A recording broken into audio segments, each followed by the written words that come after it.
Hello everyone, welcome to Gateway Classes. AKTU BTech first year second semester वाले students कैसे हैं आप सभी लोग। उम्मीद करता हूं आप सभी अच्छे होंगे। बेटा सेकंड सेम का अब आपका लास्ट एग्जाम बचा हुआ है। या तो आपका एग्जाम होगा सॉफ्ट स्किल्स का या एनवायरमेंट एंड इकोलॉजी का। दोनों ही सब्जेक्ट्स की वन शॉट की प्लेलिस्ट आपको मिल जाएंगी। आप लोग बहुत अच्छे से इन सब्जेक्ट्स को तैयार कर सकते हैं। बेटा देखिए, आपकी नज़रों में हो सकता है किसी पर्टिकुलर सब्जेक्ट की इंपॉर्टेंस, उस सब्जेक्ट की वैल्यू कम ज़्यादा हो सकती है, लेकिन एकेडमिक के पॉइंट ऑफ व्यू से अगर आप देखेंगे तो चाहे वो मैथ्स हो, फिजिक्स हो, केमिस्ट्री हो, ईवीएस हो या फिर सॉफ्ट स्किल्स हो, सभी के मैक्सिमम मार्क्स 70 है। आपको 70 में से ही मार्क्स लेकर के आने होते हैं। यानी कि जब आपकी मार्क्स आएगी तो हर एक सब्जेक्ट के जो मार्क्स मिलेंगे आपको 70 में से ही मिल रहे होंगे। तो इसलिए यहां पर आपको 2 दिन की छुट्टियां मिली हैं। इन छुट्टियों को आपको अच्छे से यूटिलाइज करना है, टाइम को आपने वेस्ट नहीं करना है। ठीक है, तो चलिए स्टार्ट करते हैं। हमारा जो एनवायरमेंट एंड इकोलॉजी है, यूनिट नंबर 1 को हम वन शॉट में यहां पर कवर करेंगे। ये यूनिट नंबर 1 का सिलेबस है। अगर हम ईवीएस के 5 यूनिट के सिलेबस को कवर करें तो यूनिट नंबर 1 का जो सिलेबस है थोड़ा सा लेंथी है, लेकिन टॉपिक्स बहुत इंटरेस्टिंग है, आपको पढ़ करके अच्छा लगेगा, है ना। और डेली लाइफ से जुड़ा हुआ सब्जेक्ट है। बेटा देखिए, एनवायरमेंट एंड इकोलॉजी, दूसरा आपका सॉफ्ट स्किल्स। बेटा ये सब्जेक्ट्स ऐसे हैं, भले ही आप कम टाइम में इनको तैयार कर लेते हैं, लेकिन इनकी इंपॉर्टेंस आप ऐसे समझ सकते हैं कि जो ईवीएस है या सॉफ्ट स्किल्स है, हर एक यूनिवर्सिटी में, हर एक कॉलेज के अंदर और हर एक कोर्स के अंदर, चाहे वो बी फार्मा हो, चाहे वो आपका एमसीए हो, बीसीए हो, चाहे आपका बीटेक हो, हर एक कोर्स के अंदर ये सब्जेक्ट चला जाता है। तो इसकी इंपॉर्टेंस आपको अलग तरीके से समझनी चाहिए। चलिए बेटा, तो यहाँ पर हमारा जो सिलेबस है एक बार जल्दी से नजर डाल लेते हैं और अपना फास्ट वे में इसको कवर करेंगे। तो यहाँ पर हम देख रहे हैं कि एनवायरमेंट के बारे में आप क्या पढ़ने वाले हैं। यहाँ पर इसकी definition, types of environment, components and segments of the environment, इसका स्कोप, इसकी importance, need for the public awareness पढ़ने वाले हैं। इकोसिस्टम के बारे में पढ़ेंगे यहाँ पर हम लोग, और इकोसिस्टम के अंदर उसकी डेफिनेशन देखेंगे। टाइप्स ऑफ इकोसिस्टम के बारे में बात करेंगे। स्ट्रक्चर ऑफ इकोसिस्टम पढ़ना हमको यहाँ पे। फूड चेन, फूड वेब पढ़ना है। यहाँ से कई सारे क्वेश्चन एकेटी में ऑलरेडी आ रखे हैं। इकोलॉजिकल पिरामिड पढ़ना है, ये भी बड़ा इंपॉर्टेंट टॉपिक है। Balance ecosystem, effects of human activities, कि जो ह्यूमन की एक्टिविटीज होती है उनका क्या इफेक्ट पड़ता है ना। जैसे फूड पे, शेल्टर पे, हाउसिंग का क्या इफेक्ट आता है, एग्रीकल्चर का क्या इफेक्ट आता है एनवायरमेंट पे, इंडस्ट्री का, माइनिंग का, ट्रांसपोर्टेशन का, इनका क्या इफेक्ट आता है एनवायरमेंट पे, ये पढ़ने वाले हैं। और यहाँ पर एक बहुत ही इंपॉर्टेंट टॉपिक है जो बार बार एकेटीव एग्जाम में पूछा जाता है, what is that, environmental impact assessment, और the last one is sustainable development. तो ये पूरा सिलेबस आज की इस वन शॉट में कवर हो जाएगा, और जो एकेटीयू के पीवाईक्यूज हैं वो भी हमारे कवर हो जाएंगे। ये पीडीएफ नोट्स आप लोग जो है एप्लीकेशन से डाउनलोड कर सकते हैं। देखिए बहुत ही शानदार तरीके से, बहुत ही मेहनत करके ये नोट्स, काफी टाइम लगा इनको बनाने में। ठीक है, तो इमेज भी डाल रखी है यहाँ पर, एआई का भी यहाँ पर इस्तेमाल किया गया है नोट्स को और अट्रैक्टिव बनाने के लिए। जो हमारे पुराने नोट्स थे उनको, उनके साथ साथ हमने यहाँ पर एआई को भी जोड़ने की कोशिश करी है। यहाँ पर आपको जो है टेक्स्ट के साथ साथ बगल में छोटी सी इमेज आपको मिल जाएगी, जिससे आपको और ज्यादा पिक्चर क्लियर हो जाएगी। ठीक है ना, तो ये पूरे के पूरे नोट्स हैं, एकेटीयू के सिलेबस के हिसाब से नोट्स हमने प्रोड्यूस करे हैं। ठीक है, बहुत ही सिंपल लैंग्वेज में आपको ये नोट्स मिल जाएंगे बेटा। और ये नोट्स कहां से मिलेंगे आपको, एप्लीकेशन से मिल जाएंगे। ठीक है, देख सकते हैं आप लोग, बहुत ही बढ़िया तरीके से नोट्स बनाए गए हैं, काफी टाइम इसमें कंज्यूम हुआ है। ठीक है, तो आप लोगों के लिए हम जबरदस्त तरीके से मेहनत कर रहे हैं, और आने वाले टाइम में अगली बार से जो अपकमिंग सेमेस्टर है, पहले से क्वालिटी आपको मिलती रही है, इस बार से क्वालिटी में और आपको डिफरेंस नजर आएगा। ठीक है, तो बहुत ही शानदार कंटेंट आपको सेकंड ईयर में मिलने वाला है। तो मैंने ये नोट्स आपको दिखा दिए, और यहाँ पर लिखा हुआ भी है कि कौन सा टॉपिक जो है कौन से ईयर में आया हुआ है, ये भी हमने यहाँ पर लिख दिया है। देखिए यहाँ पर जो टॉपिक जब आया हुआ है तब हमने लिख दिया है। ठीक है, चलिए बेटा स्टार्ट करते हैं। तो पढ़ते हैं यहाँ पर हम। देखिए अब इस सब्जेक्ट को आगे, जैसे ही हम इस सब्जेक्ट के अंदर आगे बढ़ते जाएंगे, तो ये जो एक इमेज मैंने यहाँ पर लगाई हुई है, ये जो पिक्चर आप यहाँ पर देख रहे हैं, इस पिक्चर के माध्यम से हम कई टॉपिक्स तैयार कर सकते हैं। तो आगे मैं डिटेल में जब समझाऊंगा तो आप इस पिक्चर को ध्यान में रखते हुए समझते हुए चलेंगे, तो कई टॉपिक, कई क्वेश्चंस इस इमेज से, इस पिक्चर से आपके क्लियर हो जाएंगे। चलिए मैं इस थोड़ा एनवायरमेंट एंड इकोलॉजी की यहाँ पर इस पिक्चर के माध्यम से एक भूमिका बनाने की कोशिश करता हूँ। बेटा देखिए, आप अपने आसपास में, एनवायरमेंट के अंदर, अपने सराउंडिंग में आप 2 तरह के कंपोनेंट देखते हैं। एक होता है आपका लिविंग ऑर्गेनिज्म, लिविंग कंपोनेंट, जिसको हम बायोटिक कंपोनेंट कहते हैं। जैसे ह्यूमन बीइंग है, ठीक है, जीव जंतु, जितने भी जीव जंतु हैं, प्लांट्स हैं, है ना, जिनके अंदर जीवन है, उनको हम बोलते हैं लिविंग ऑर्गेनिज्म, जिनके अंदर जीवन है। ठीक है ना, तो लिविंग ऑर्गेनिज्म जैसे प्लांट्स हो गए, जितने भी प्लांट्स होते हैं, ग्रीन प्लांट्स हो गए, गिलहरी हो गई, बर्ड्स हो गए, जितने भी जानवर हो गए, ह्यूमंस हो गए, ये सब किसके अंदर आते हैं, लिविंग ऑर्गेनिज्म के अंदर आते हैं। दूसरे कंपोनेंट्स होते हैं बेटा नॉन लिविंग ऑर्गेनिज्म, यानी कि जिनको एबायोटिक भी कहते हैं, है ना। जैसे लिविंग को हमने क्या कहा था यहाँ पर, बायोटिक, नॉन लिविंग को बोलते हैं एबायोटिक। जैसे सनलाइट हो गई, CO2 हो गया, वाटर हो गया, सॉइल हो गया, बहुत सारी चीजें इसके अंदर आ जाएंगे। तो 2 तरह के कंपोनेंट आप देखेंगे, biotic, abiotic, living, non living. अब जरा इस पिक्चर को ध्यान से आप ऑब्जर्व करेंगे, ध्यान से इस पिक्चर को ऑब्जर्व करेंगे तो यहां पर क्या देख रहे हैं आप, पेड़ों को देख रहे हैं। यहां ग्रीन प्लांट है, क्या है यहां पर, ग्रीन प्लांट है। इंपॉर्टेंट इमेज है, इसी इमेज से आपको बहुत सारी चीजें क्लियर हो जाएंगी, इसलिए ध्यान से समझेंगे। ये जो आप देख रहे हैं जो प्लांट्स होते हैं बेटा, इनको हम प्रोड्यूसर्स कहते हैं, इनको हम ऑटोट्रोप्स कहते हैं। तो प्रोड्यूसर्स यानी कि ऑटोट्रोप्स, क्या मतलब आप समझते हैं, इसका मतलब ये हुआ कि ये जो ग्रीन प्लांट्स होते हैं ये अपना भोजन खुद से तैयार करते हैं। आपने एक प्रोसेस सुना होगा, एक फिनोमेना सुना होगा, एक प्रक्रिया होती है जिसको हम फोटोसिंथेसिस के नाम से जानते हैं। आपको याद आ गया होगा, रिकॉल कर पा रहे होंगे। तो फोटोसिंथेसिस के माध्यम से जो पेड़ पौधे होते हैं, जो ग्रीन प्लांट्स होते हैं, वो अपना भोजन, अपना फूड खुद से तैयार करते हैं। कैसे तैयार करते हैं, क्या है फोटोसिंथेसिस प्रक्रिया, तो यहां पर आप देखेंगे कि ये ग्रीन प्लांट्स हैं, भाई सराउंडिंग से क्या मिल जाती है इनको, कार्बन डाइऑक्साइड मिल जाती है, और सराउंडिंग से इनको क्या मिल जाता है, वाटर वेपर मिल जाती है। तो कार्बन डाइऑक्साइड और वाटर वेपर से, है ना, सनलाइट की प्रेजेंस में, जो सन की लाइट होती है, सनलाइट की प्रेजेंस में फोटोसिंथेसिस प्रोसेस के माध्यम से, फोटोसिंथेसिस के माध्यम से जो ग्रीन प्लांट्स हैं ये अपना भोजन खुद तैयार कर लेते हैं। इसलिए क्या बोलते हैं इनको, प्रोड्यूसर्स बोलते हैं। क्या बोलते हैं, प्रोड्यूसर्स बोलते हैं। अब ये जो पेड़ पौधे हैं ये इन्होंने खुद से अपना भोजन, खुद से अपना फूड खुद से बेटा तैयार कर लिया है। नाउ अब ये जो ग्रीन प्लांट्स हैं इन पर और जो कंज्यूमर्स हैं वो डिपेंड करते हैं। जैसे ये जो पेड़ है, ग्रीन प्लांट है, इसका प्लांट्स को या फिर इसका जो है पत्तियों को, इसके जो फल है वो गिलहरी खाएगी। तो गिलहरी क्या कर रही है, तो जो गिलहरी है वो इसके ऊपर डिपेंड कर रही है, किसके ऊपर, ग्रीन प्लांट्स के ऊपर। तो इसको कहा जाएगा कंज्यूमर। क्या कहा जाएगा, कंज्यूमर। अब इसको बोलेंगे हम, इसमें भी कंज्यूमर भी कई टाइप के हो सकते हैं, प्राइमरी कंज्यूमर, सेकेंडरी और टर्सरी कंज्यूमर। तो ये प्राइमरी कंज्यूमर है। अब जब ये गिलहरी है, गिलहरी ने तो पेड़ों से अपना भोजन लिया है, गिलहरी ने पेड़ों से अपना भोजन ले लिया है, तो ये पेड़ों पर डिपेंड कर रही है, ग्रीन प्लांट्स पर डिपेंड कर रही है, तो कंज्यूमर है। कौन से कंज्यूमर है, प्राइमरी कंज्यूमर। अब इस गिलहरी को भी क्या कर सकता है, ये जो भेड़िया है ये खा सकता है, इसको वॉल्फ खा सकता है। तो भेड़िए ने इसको खा लिया तो ये हो जाएगा सेकेंडरी कंज्यूमर। क्या हो जाएगा, सेकेंडरी कंज्यूमर। अब इस भेड़िए को हो सकता है कि टाइगर खा जाए, तो टाइगर क्या हो जाएगा, टर्सरी कंज्यूमर। बोलो यस और नो। अब इस भेड़िए को और इस टाइगर को भी कौन खा जाए, क्या होगा कि जब ये टाइगर है, जब ये भेड़िया है, यानी भेड़िया हो या टाइगर हो या लॉयन हो, ये भी क्या हो जाएंगे, एक दिन तो डेड होना है, एक दिन तो मरना है। तो जब ये मर जाएंगे तो जो डीकंपोजर होते हैं, एक और होता है यहां पर डीकंपोजर। तो डीकंपोजर डीकंपोजर क्या करते हैं, ये जो डेड बॉडी होती है उसको डिकम्पोज कर देते हैं, उसको मिट्टी में मिला देते हैं। तो क्या होगा, ये डिकम्पोज हो जाएगा, और डिकम्पोज होने के बाद ये खाद बन जाएगा, और खाद कहां जाएगा, ये मिट्टी में मिल जाएगा। क्या होगा, डिकम्पोजर क्या करेंगे, इसको भी मिट्टी में मिला देंगे, इसको भी डिकम्पोज कर देंगे, और ये कहां चला जाएगा, ये चला जाएगा पेड़ों की जड़ों में, मिट्टी में मिल जाएगा। तो ये पेड़ क्या करेंगे, पेड़ वहां से न्यूट्रिएंट लेंगे और वाटर लेंगे, और फिर से जो पेड़ है फलने फूलने लग जाएंगे। तो इस तरह से ये पूरी की पूरी साइकिल चल रही होती है। यानी कि गिलहरी इस पर डिपेंड है, और ये इसको गिलहरी खा रहा है, गिलहरी कोई और खा रहा है, और फिर उसको डिकम्पोज कर रहे हैं, फिर उसका खाद बन रहा है, वो पेड़ों में उसमें जा रहा है, और पेड़ क्या कर रहे हैं, वाटर से न्यूट्रिएंट ले रहे हैं, और पेड़ पौधे भी फल फूल रहे हैं। अब यहाँ पर एक चिड़िया हमने बैठाई हुई है, ये चिड़िया क्या कर रही है यहाँ पे, तो देखिए ये जो बर्ड है, ये जो चिड़िया है बेटा, इस पेड़ के फल को खाएगी। बोलो यस और नो। पूरी साइकिल देखना आप, ये जब पेड़ के फल को खाएगी, और पेड़ के फल को खाएगी आराम से, फिर फुर हो जाएगी, उड़ जाएगी। ये चिड़िया फिर दूसरे किसी पेड़ पर जाकर के बैठेगी, और जब उस पेड़ पर जाकर के बैठेगी तो बीट करेगी वहां बैठ करके,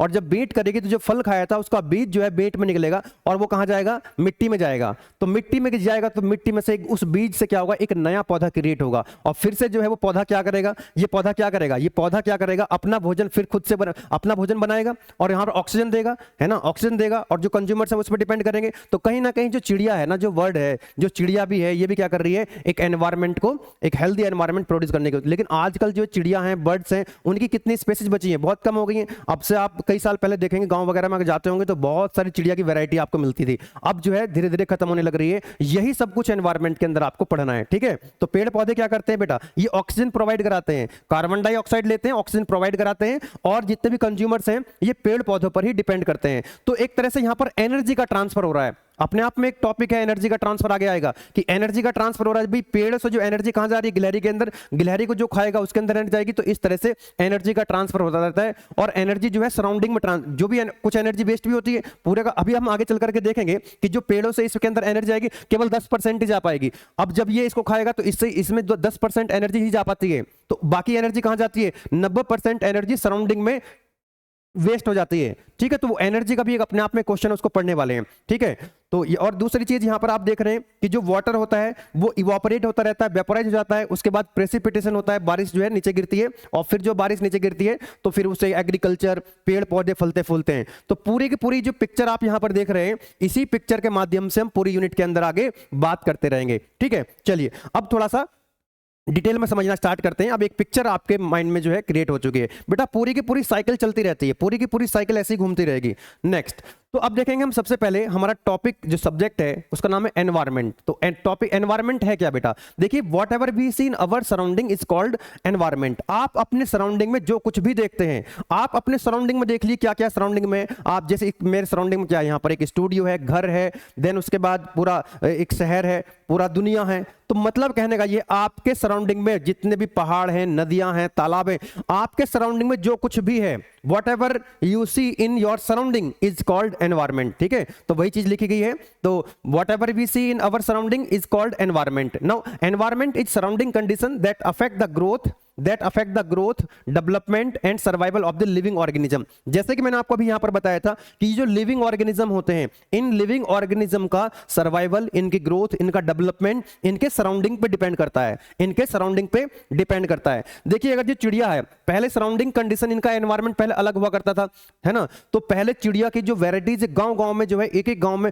मतलब गांव में भी घोंसले वगैरह कई तरह की चिड़िया आपको मिल जाती थी। लेकिन अगर आप जाओगे तो क्योंकि वो सराउंडिंग चेंज हो चुका है, क्योंकि एनवायरमेंट चेंज हो चुका है, तो अब वो चिड़िया की जो प्रजाति है वो भी क्या हो रही है, खत्म होने लग रही है। तो इनकी सर्वाइवल हो गया, इंसानों का सर्वाइवल हो गया, जानवरों का सर्वाइवल हो गया। किस पर डिपेंड करता है? वो सराउंडिंग कंडीशन पर ही डिपेंड करता है, ठीक है। It includes both natural and man made surrounding including air. Actually जो एनवायरमेंट है ये क्या करता है, इंक्लूड करता है नेचुरल सराउंडिंग को भी और मैन मेड सराउंडिंग को भी। जैसे एयर है तो ये तो नेचुरल है, वाटर नेचुरल है, फूड हो गया, सनलाइट हो गया, land, plants, animals, human beings, road हो गई, बिल्डिंग हो गई, ब्रिजेस हो गए, आपके कॉलेज हो गए, सब कुछ क्या है, ये सब सराउंडिंग के अंदर ही आता है। क्योंकि एनवायरनमेंट क्या है, सराउंडिंग है, और सराउंडिंग में मैन मेड और नेचुरल सब कुछ कवर हो जाता है। The environment is our basic life support system. Environment ही हमारे लाइफ को सपोर्ट करता है, बिना एनवायरनमेंट के तो लाइफ संभव ही नहीं है। Now what is ecology? Ecology का क्या मतलब होता है? Ecology is the study of how living things interact with each other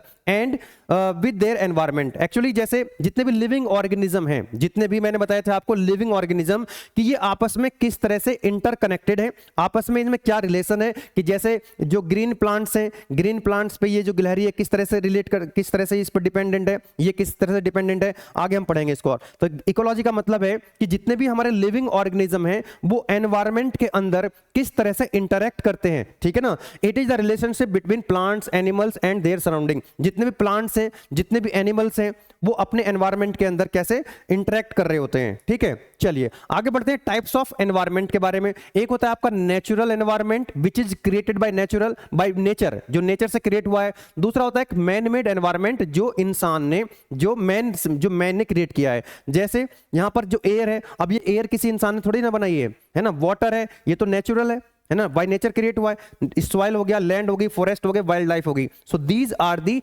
natural environment. Man made environment, जैसे घर है तो घर किसने बनाया? नेचर ने तो बनाया नहीं, तो घर तो इंसान बना रहे हैं, ठीक है।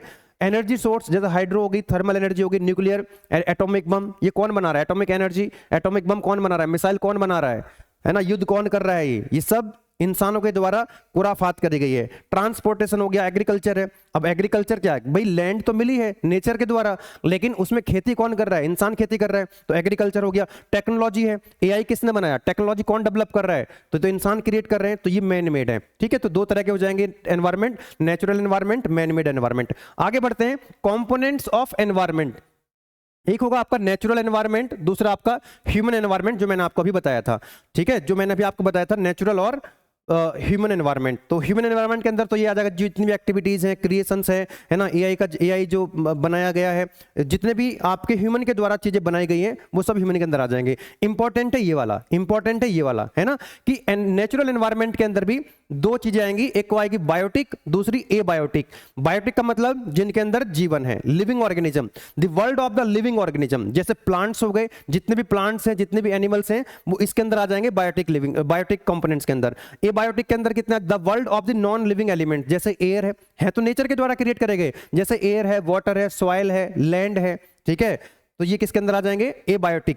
दूसरा, नेक्स्ट बेटा आगे बढ़ने से पहले यहां पर मैं आपको बताना चाहूंगा कि जब आप सेकंड ईयर में आ जाएंगे, यानी कि फर्स्ट ईयर का सेकंड सेमेस्टर का जिस दिन लास्ट एग्जाम होगा, उस दिन से आपको उड़ान बैच 2.0 एप्लीकेशन के अंदर मिल जाएगा, ठीक है ना। याद रखिएगा बेटा कि फर्स्ट ईयर के अंदर जो आपका सिलेबस होता है वो कॉमन टू ऑल ब्रांच होता है, CSIT, इलेक्ट्रिकल, मैकेनिकल, इसी आप किसी भी ब्रांच के स्टूडेंट हैं, सबको सेम सिलेबस पढ़ना होता है। लेकिन वास्तव में जो आपकी ब्रांच होती है वो सेकेंड ईयर से स्टार्ट होती है, क्योंकि जो आपका सिलेबस है वो ब्रांच वाइज आता है, कब से, सेकेंड ईयर ऑनवर्ड्स। तो थर्ड सेम के अंदर जब आप सेकेंड सेम से थर्ड सेम के अंदर जाएंगे सेकेंड ईयर में, तब आपका जो सिलेबस है CSIT का अलग हो जाएगा, मैकेनिकल का अलग हो जाएगा, EC अलग हो जाएगा, इलेक्ट्रिकल अलग हो जाएगा। तो यहां पर उड़ान बैच 2.0 आपको मिलेगा, ठीक है।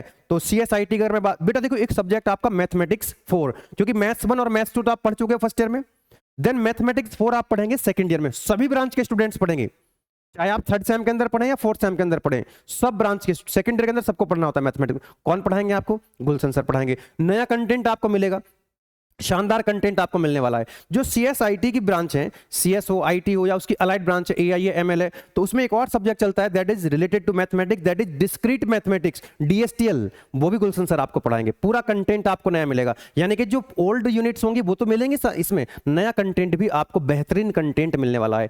एक और कोर सब्जेक्ट है आपका CS वालों के लिए, that is known as data structure.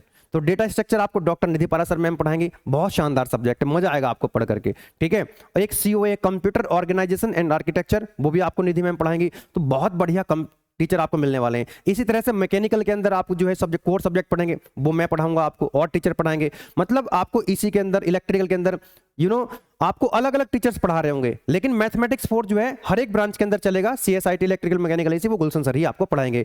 तो बेटा ये तो हो जाएगा आपका सेकंड ईयर के लिए उड़ान 2.0।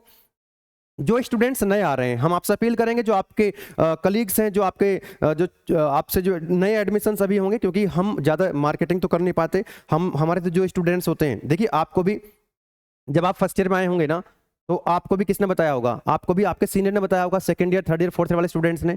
तो आपको भी बेटा ये रिक्वेस्ट रहेगी हमारी कि जो फर्स्ट ईयर के नए स्टूडेंट्स आएंगे उनको आप गेटवे क्लासेस के बारे में बता सकते हैं, और उनके लिए आरंभ बैच 2.0 मिलेगा, यानी कि पुराना कंटेंट भी इसी के अंदर रहेगा, नया कंटेंट भी इसी के अंदर आने वाला है बेटा। चलिए आगे बढ़ते हैं बेटा, कंटिन्यू करते हैं। सेगमेंट्स ऑफ एनवायरमेंट की, एनवायरमेंट के क्या सेगमेंट्स होते हैं, ये AKTU में आया हुआ क्वेश्चन है ऑलरेडी। तो यहाँ पर 4 सेगमेंट्स आपको देखने को मिलेंगे।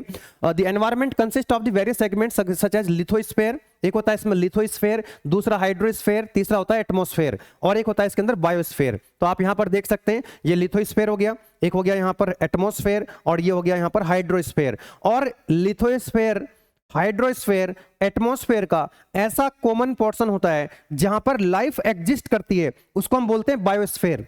बायोस्फीयर का मतलब है कि देखिए आगे हम और 1 बाय 1 आगे समझेंगे, पहले हम एक एक करके बात कर रहे हैं। तो पहले हम बात करेंगे बेटा लिथोस्फीयर। लिथोस्फीयर का मतलब है solid crust on the hard top layer of the earth. Earth की जो टॉप हार्ड लेयर होती है, आप ये देख सकते हैं ये अर्थ है, तो अर्थ की जो टॉप ऊपर वाली जो लेयर होती है, ये वाली, ठीक है, इसको हम क्या बोल रहे होते हैं, इसी को हम बोलते हैं क्या, lithosphere. Made up of rocks, ये रॉक्स की बनी होती है, मिनरल्स होते हैं इसके अंदर, and covered by the layer of the soil, और ये एक मिट्टी की लेयर से कवर होती है। Lithosphere consist of the land form such as, इस पर माउंटेन्स, प्लेटू, प्लेन्स, वैलीज के ऊपर पाई जाती हैं, है ना। आप देख सकते हैं mountain, plateau, plains and valleys, और एग्रीकल्चर भी इसी पर करी जाती है। लिथोस्फीयर जहां पर हम एग्रीकल्चर वगैरह भी कर रहे होते हैं, यही पोर्शन है जहां पर हम रह रहे होते हैं, ठीक है। आगे आता है, नेक्स्ट आता है बेटा आपका हाइड्रोस्फीयर। हाइड्रोस्फीयर मतलब पानी, जैसे ओशियन हो गया, है ना, लेक्स हो गई, तो यहां पर पानी है। हाइड्रोस्फीयर का मतलब है वाटर से, पानी से। द डोमेन ऑफ वाटर, जो वाटर का डोमेन है, इस जहां जहां पर भी वाटर मिलता है, जहां जहां पर भी वाटर आपको मिलेगा, वो हाइड्रोस्फीयर के अंदर आएगा। It comprises various source of water, यहां पर क्या क्या सोर्स हो सकते हैं, जैसे रिवर हो गया, लेक्स हो गए, सी हो गए, एंड ओशियंस हो गए। It is essential for all living organism, जितने भी लिविंग ऑर्गेनिज्म है सबके लिए पानी की आवश्यकता है कि नहीं है, क्या हम बिना पानी के जिंदा रह सकते हैं? जितने भी लिविंग ऑर्गेनिज्म हैं उनको पानी चाहिए ही चाहिए, ठीक है। प्लांट्स है, पानी चाहिए चाहिए, ठीक है। अभी आता है एटमॉस्फेयर। एटमॉस्फेयर क्या है बेटा आपका? एटमॉस्फेयर के अंदर जो आप सभी जानते हैं सबसे ज्यादा क्या मिलती है? Nitrogen approximate 78%, oxygen 21%, other gases भी इसमें कुछ पाई जाती है 1%, जैसे argon, carbon dioxide, water vapour वगैरह, ठीक है। तो एटमॉस्फेयर का मतलब क्या हुआ? Atmosphere is a layer of gases surrounding earth that supports the life. कि भाई जो अर्थ है उसको किसने, जो अर्थ है उसको किसने सराउंडिंग किया हुआ है? उसके सराउंडिंग में क्या है? एटमॉस्फेयर है। एटमॉस्फेयर की जो अर्थ है ना उसके सराउंडिंग में क्या है बेटा? यहां पर इसके सराउंडिंग में ये अर्थ है, इसके सराउंडिंग में क्या है? एक गैस का गोला है। चारों तरफ क्या है इसके? एक गैस का गोला है। और ये जो एटमॉस्फेयर है यही क्या करता है? लाइफ को सपोर्ट करता है। लिखा है अब ये जो एक बात बताओ, ये जो अर्थ है और अर्थ के हर तरफ क्या है? जो एटमॉस्फेयर है, ये एटमॉस्फेयर बना हुआ कैसे है? Due two of gravitational force. आप सभी जानते हैं कि ग्रेविटेशनल फोर्स जो है टुवर्ड्स अर्थ लगता है, अर्थ के सेंटर की तरफ क्या लगता है? ग्रेविटेशनल फोर्स लगता है। तो लिखा है the gravitational force of the earth holds the atmosphere around it. बेटा ये बताऊं मैं आपको, ये ईवीएस जो है ना, जो स्टूडेंट्स आप में से कुछ स्टूडेंट्स ऐसे भी होंगे जो आने वाले टाइम में यूपीएससी की तैयारी करेंगे, सिविल सर्विसेज की तैयारी करेंगे, तो वहां पर ये सब्जेक्ट बहुत इंपॉर्टेंट रोल प्ले करता है और यही सारी चीजें वहां पर होती हैं, ठीक है। तो लिखा है यहां पर it the gravitational force of the earth holds the atmosphere around it. Atmosphere को अर्थ के अराउंड कौन होल्ड किए हुए है? Gravitational force. It consist of number of gases, dust, water vapour. तो इसके अंदर गैसेस होती हैं जैसे नाइट्रोजन, ऑक्सीजन, कार्बन डाइऑक्साइड, है ना। इसके अंदर कुछ वाटर वेपर भी होती है। तो change in atmosphere, change in the weather. अब ये जो वेदर में चेंज आता है, कभी बारिश पड़ रही है, कभी धूप ज्यादा हो रही है, कभी ठंड ज्यादा हो रही है, ये सब वेदर में चेंजेस किसके कारण होते हैं? Due two of atmosphere. कि एटमॉस्फेयर चेंज होता रहता है, एटमॉस्फेयर के अंदर चेंजेस आते रहते हैं जिसके कारण वेदर जो है वो चेंज होता रहता है। कभी ज्यादा धूप होती है, कभी ज्यादा छांव होती है। वो सारी की सारी एक्टिविटी कहां पर होती है? एटमॉस्फेयर के अंदर होती है। नाउ एक टर्म आती है बायोस्फीयर। बायोस्फीयर का मतलब है, जैसे आप यहां पर देख सकते हैं, ये है एटमॉस्फेयर यानी कि जहां पर गैसेस का गोला है, ये हाइड्रोस्फीयर जहां पर पानी है, ये लिथोस्फीयर जहां पर ये पूरा लैंड है, ठीक है। अब इनका कुछ कॉमन पोर्शन होता है जहां पर लाइफ एग्जिस्ट करती है। अब आप मुझे बताइएगा, जो एटमॉस्फेयर है, क्या पूरे पूरे एटमॉस्फेयर में लाइफ है? एटमॉस्फेयर के कुछ पोर्शन में ही तो लाइफ है। एटमॉस्फेयर के कुछ एक पोर्शन में क्या है? लाइफ एग्जिस्ट करती है। अब अगर हम बात करें हाइड्रोस्फीयर की, क्या जहां जहां पानी है वहां पर हर जगह लाइफ एग्जिस्ट करती है? नहीं, हाइड्रोस्फीयर के कुछ पोर्शन में लाइफ एग्जिस्ट करती है। बोलो यस और नो। इसी तरह से जो लिथोस्फीयर है, क्या हर जगह लाइफ एग्जिस्ट कर रही है? नहीं। तो इन तीनों का, लिथोस्फीयर का, हाइड्रोस्फीयर का और एटमॉस्फेयर का एक कॉमन पोर्शन है जहां पर लाइफ एग्जिस्ट करती है, उसी को हम बोलते हैं बायोस्फीयर। तो बायोस्फीयर वो डोमेन है जहां पर लाइफ एग्जिस्ट करती है। लिखा है the biosphere is the part of the earth in which life exist. ये बायोस्फीयर अर्थ का वो पार्ट है जहां पर लाइफ एग्जिस्ट करती है। It is dependent on the atmosphere, यानी एयर पर डिपेंड। एटमॉस्फेयर के अंदर क्या एयर है, तो एयर पर डिपेंड करती है। हाइड्रोस्फीयर पर डिपेंड करती है, यहां पर वाटर है। और लिथोस्फीयर यानी कि लैंड। भाई lithosphere land, hydrosphere water, atmosphere air. And this denotes the relating of living organism and their interaction with the environment। अब यहाँ पर जो बायोस्फीयर है, यहीं पर तो लिविंग ऑर्गेनिज्म है, यहीं पर क्या बेटा? लिविंग ऑर्गेनिज्म है, नॉन लिविंग ऑर्गेनिज्म भी है। तो जितने भी लिविंग ऑर्गेनिज्म हैं, जितने भी जीव जंतु हैं, जितने भी प्लांट्स हैं, वो सब आपस में क्या करते हैं? एनवायरमेंट के साथ इंटरेक्ट कर रहे होते हैं बायोस्फीयर में। चलिएगा, अब यहां पर एक चीज और ध्यान से देखेंगे बेटा। ये जो हमने देखा, यहां पर हमने 3 सेगमेंट देखे थे। क्या? 3 सेगमेंट देखे थे। लिखा है यहां पे कि सेगमेंट्स ऑफ, देखो हमने देखा segments of environment, lithosphere, hydrosphere, atmosphere and biosphere. अब यहां पर जो एटमॉस्फेयर है, इसका भी फर्दर क्लासिफिकेशन है, एटमॉस्फेयर का भी फर्दर क्लासिफिकेशन है। And this is also asked in एकेटीव एग्जाम। आप यहां पर देख सकते हैं, ये जो क्लासिफिकेशन ऑफ एटमॉस्फेयर है, ये एकेटीव में कई बार क्वेश्चन पूछा जा चुका है। तो एटमॉस्फेयर का भी क्लासिफिकेशन हम देखने वाले हैं। अब एटमॉस्फेयर का मतलब किससे? एयर से है, कि अर्थ के सराउंडिंग में जो एयर है, गोला जो है, एयर का जो गोला है, उसकी हम बात करेंगे, ठीक है। तो यहां पर इस डायग्राम को बना सकते हैं आप लोग। इधर जो है हॉरिजॉन्टल एक्सिस पे हमने टेम्परेचर दिखाए हुए हैं, और वर्टिकल एक्सिस पे क्या? एल्टीट्यूड है, हाइट है, यानी कि अर्थ के सरफेस से ये हाइट है, और ये क्या है? हाइट के हिसाब से यहां पर ये टेम्परेचर है। अब जरा ध्यान से आप देखेंगे, ये है 0 डिग्री सेल्सियस, और इधर की तरफ प्लस जाएगा, यानी कि 0, 20 डिग्री, 20 डिग्री, 20, 40 और 60 डिग्री। इधर की तरफ चलेंगे तो माइनस में, -20, -40, -100, -80, माइनस। तो ये टेम्परेचर और एल्टीट्यूड में एक रिलेशन आपको यहां से पता लगेगा। So on the basis of temperature of variation, actually atmosphere के अंदर भी टेम्परेचर वेरिएशन होता है। टेम्परेचर वेरिएशन के बेसिस पे हम एटमॉस्फेयर को क्लासिफाई कर सकते हैं, डिवाइड कर सकते हैं, कि जैसे जैसे आप अर्थ सरफेस से दूर जाओगे, अर्थ सरफेस से आप दूर जाओगे, तो जैसे जैसे आप दूर जाओगे तो टेम्परेचर में वेरिएशन मिलता है, उस टेम्परेचर वेरिएशन के बेसिस पे हम इसको डिवाइड कर सकते हैं किस किस में। एक तो होता है troposphere, stratosphere, mesosphere and thermosphere. भाई साहब यूपीएससी में क्वेश्चन पूछे जाते हैं यहीं से, ठीक है। तो ये क्लासिफिकेशन इस तरह से 4 इसका हो गए, है ना। तो देखो ये है ट्रोपोस्फेयर, स्ट्रेटोस्फेयर, मीजोस्फेयर, थर्मोस्फेयर, ठीक है। या तो ऊपर से नीचे की तरफ याद कर लो या नीचे से ऊपर की तरफ याद कर लो। वन बाय वन बात करेंगे। पहले हम बात करेंगे ट्रोपोस्फेयर की। ये रहा आपका ट्रोपोस्फेयर नीचे, ट्रोपोस्फेयर, ठीक है। अब यहां पर आप देखो लिखा है it is a lower portion of the atmosphere. ये एटमॉस्फेयर का सबसे लोअर पोर्शन है, यानी कि जो अर्थ सरफेस है उसके सबसे जो पहली वाली लेयर है उसी को क्या बोलते हैं हम, ट्रोपोस्फेयर बोलते हैं। एटमॉस्फेयर की जो सबसे पृथ्वी के अर्थ के सरफेस के सबसे नजदीक जो लेयर है उसको ट्रोपोस्फेयर कहते हैं, ठीक है। अब लिखा extending up to about 8 kilometre at the poles and 16 kilometre at the equators, ठीक है। तो यहां पर आप देखेंगे कि ये कितना टेम्परेचर है बेटा, यहां पर 0 डिग्री सेल्सियस। अब जैसे जैसे हम ऊपर की तरफ चल रहे हैं, यहां पर आप देखेंगे तो जैसे जैसे हम चल रहे हैं तो किलोमीटर बढ़ रहे हैं ऊपर की तरफ। तो यहां पर 0 किलोमीटर या 10 किलोमीटर है, तो लगभग लगभग 8 किलोमीटर कहां पे, 8 kilometre at the poles. And this is the layer in which most living things exist. और ये वही रीजन है जहां पर मोस्ट लिविंग थिंग्स जो एग्जिस्ट करती हैं। भाई एटमॉस्फेयर में अर्थ सरफेस से हम 8 किलोमीटर चले गए तो वहीं तक तो आपके जितने भी ऑर्गेनिज्म वहीं तो हैं। भाई अर्थ सरफेस पे ही तो हैं सबके सब, थोड़ा कुछ हाइट पे भी होंगे कुछ मान लीजिए पक्षी, लेकिन 8 किलोमीटर के ऊपर जो है लाइफ एग्जिस्ट नहीं करती है। यानी कि एटमॉस्फेयर तो यहां तक है, एटमॉस्फेयर तो बहुत बड़ा है, लेकिन उसमें भी जो अर्थ सरफेस के नजदीक वाली लेयर है वहीं पर लाइफ एग्जिस्ट करती है, ठीक है। यस, इसलिए लिखा है this is the layer in which the most living thing exist. There is a uniform decrease in temperature with increase in altitude. कह रहा है कि जैसे जैसे एल्टीट्यूड बढ़ रहा है तो टेम्परेचर घट रहा है। बोलो यस और नो। तो यहां पर आप देखेंगे 50 डिग्री माइनस के 50 डिग्री या माइनस के 60 डिग्री हो जाता है, ठीक है। तो यानी कि ट्रोपोस्फेयर वाली जो लेयर है, ये जो ट्रोपोस्फेयर है, तो ट्रोपोस्फेयर कहां से लगभग 8 किलोमीटर तक, और टेम्परेचर कितना हो जाएगा 8 किलोमीटर पे जाके, माइनस में 50 डिग्री सेल्सियस। यानी कि अर्थ सरफेस से जब आप 8 किलोमीटर दूर चले जाएंगे, 8 किलोमीटर दूर जाएंगे तो आपका वहां पर जो एटमॉस्फेयर का टेम्परेचर होगा कितना होगा, -50 -60 डिग्री सेल्सियस, ठीक है। तो ये तो हो गया ट्रोपोस्फेयर के बारे में। नेक्स्ट आता है बेटा स्ट्रेटोस्फेयर। तो स्ट्रेटोस्फेयर क्या, देखो ट्रोपोस्फेयर के बाद आएगा स्ट्रेटोस्फेयर। अब यहां पर देखो टेम्परेचर क्या हो गया, कांस्टेंट होने लग रहा है। यहां पर तो 8 किलोमीटर था, फिर हम ऊपर बढ़े तो डिस्टेंस तो बढ़ी, एल्टीट्यूड तो बढ़ गया, लेकिन टेम्परेचर क्या हो गया बेटा, कांस्टेंट हो गया। उसके बाद जब हम और ऊपर जा रहे हैं और एल्टीट्यूड हाइट पे जा रहे हैं तो टेम्परेचर जो है वो इंक्रीज होने लगता है। देखो यहां टेम्परेचर क्या हो गया, इंक्रीज होने लग गया। तो वही लिखा है it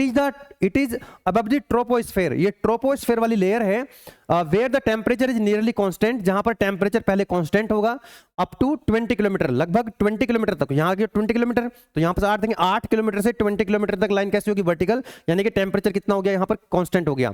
and then increase up to maximum 0 degree Celsius. अब उसके बाद देखेंगे तो टेम्परेचर स्ट्रेटोस्फेयर का क्या हो रहा है, इंक्रीज हो रहा है, तो 0 डिग्री सेल्सियस तक ये इंक्रीज होने लगता है।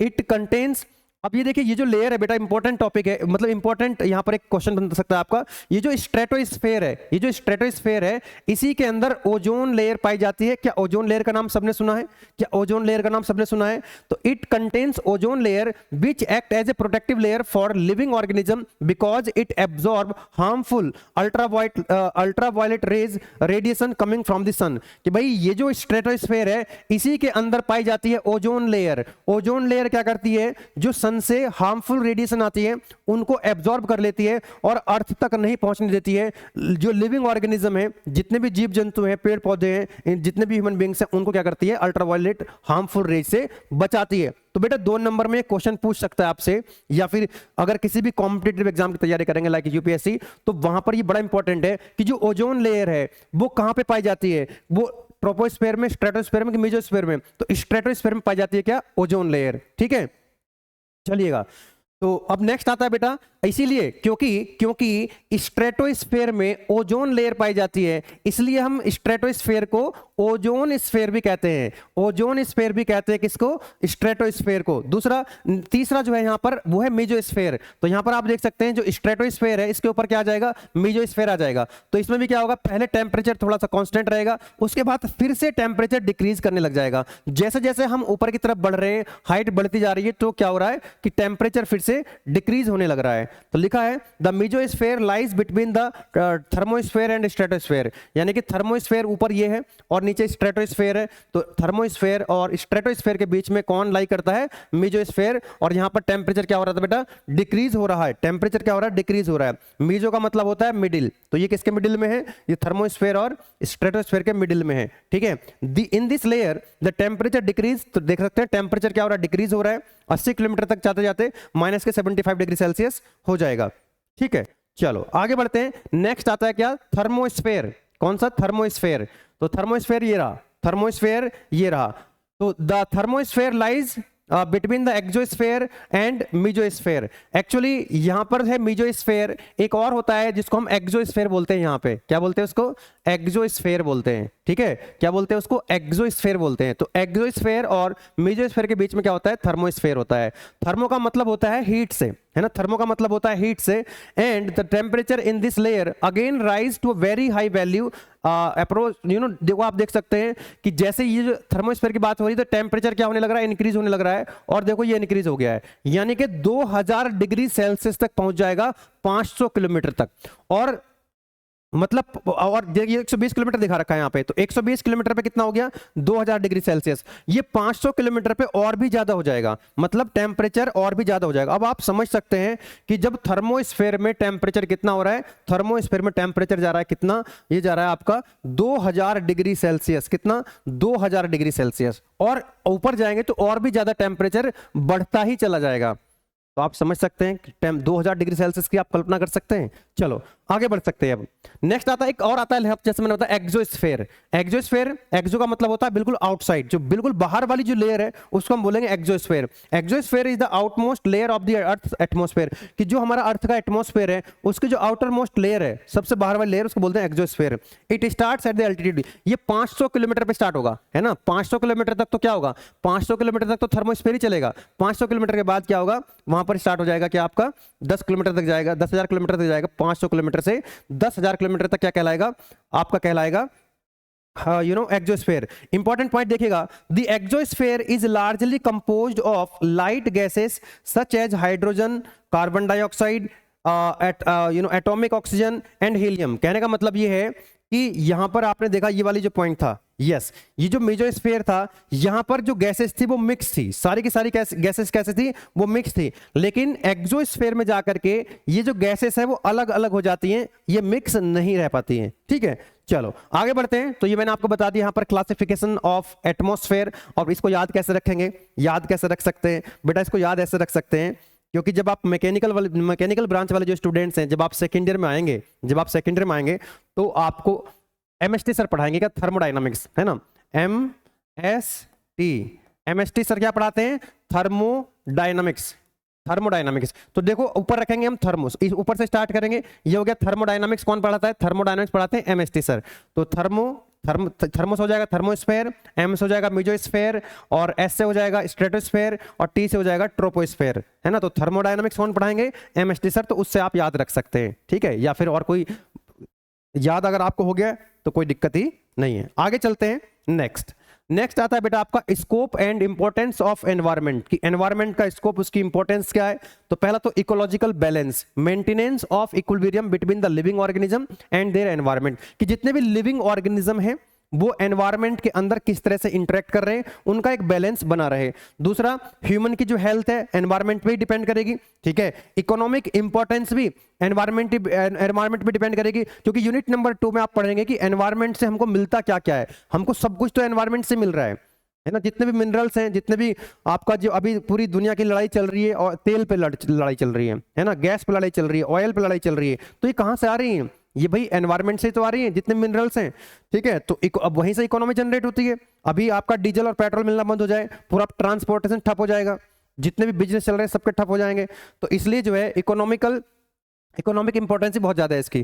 कल्चरल एंड एस्थेटिक वैल्यूज, इसके सस्टेनेबिलिटी। देखिए सस्टेनेबिलिटी ये बड़ी इंपॉर्टेंट टर्म है। सस्टेनेबल डेवलपमेंट, पूरी दुनिया बात कर रही है सस्टेनेबल डेवलपमेंट की, लेकिन इस तरह का डेवलपमेंट, इसका मतलब समझना, सस्टेनेबल डेवलपमेंट का मतलब क्या है? कि सस्टेनेबल डेवलपमेंट का मतलब है कि आपको जितने भी रिसोर्सेस हैं, जितने भी नेचर ने हमको रिसोर्स दिए हैं उनको इस तरह से यूज करना है, मतलब उसको वेस्ट नहीं करना है कि आज की जो जनरेशन है ये भी यूज कर ले, लेकिन आने वाली जो जनरेशन्स हैं उनको भी चीजें मिल जाएं, उनको भी पानी मिल जाए, उनको भी एक अच्छी हवा मिल जाए।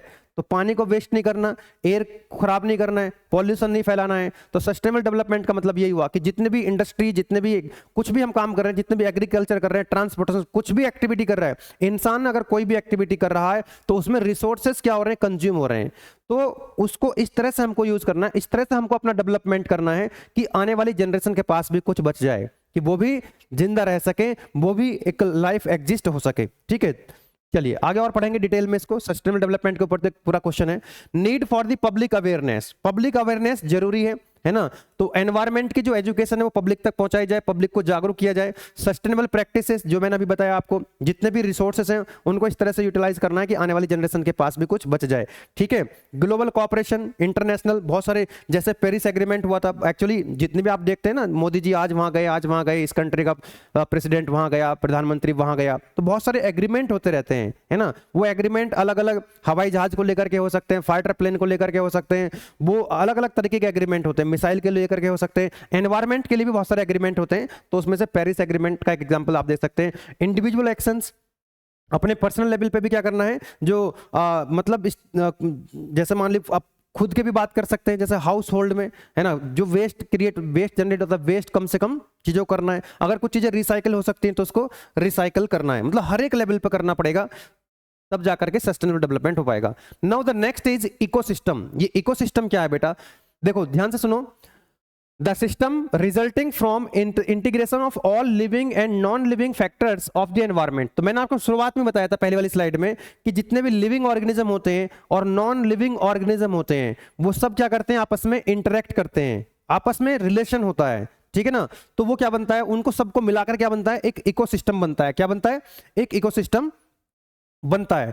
तो अगर हम देखिए इकोसिस्टम की बात करें एग्जांपल की, जो जितने भी रेन हो गया, forest, grassland, desert, lake, pond, ये सब क्या बनाते हैं, ये सब क्या बनाते हैं, ये सब बनाते हैं क्या, इकोसिस्टम बनाते हैं। ठीक है, so a system form by the interaction of living organism with each other. जितने भी लिविंग ऑर्गेनिज्म है वो क्या करते हैं, आपस में इंटरेक्ट करते हैं with physical and chemical factor of the environment in which they live, जहां पर वो जीवित है, जिंदा है, रह रहे हैं, है ना।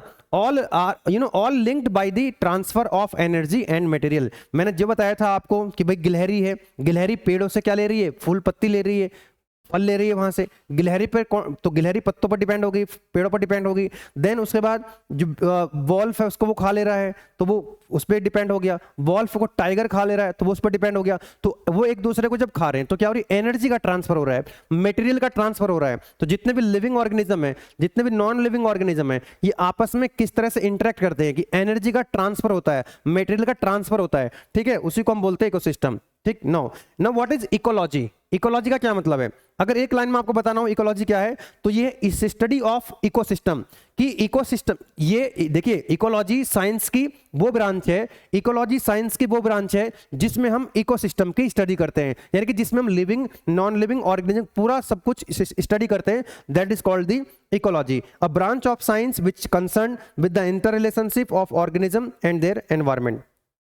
ठीक है, now the types of ecosystem, कि इकोसिस्टम कितने टाइप्स का हो सकता है, नेचुरल इकोसिस्टम, आर्टिफिशियल इकोसिस्टम, है ना। तो इंपॉर्टेंट है आपका, नेचुरल इकोसिस्टम के अंदर आता है aquatic ecosystem, terrestrial ecosystem. Terrestrial के अंदर भी फॉरेस्ट आ जाएगा, ग्रासलैंड आ जाएगा, mountain ecosystem and desert ecosystem.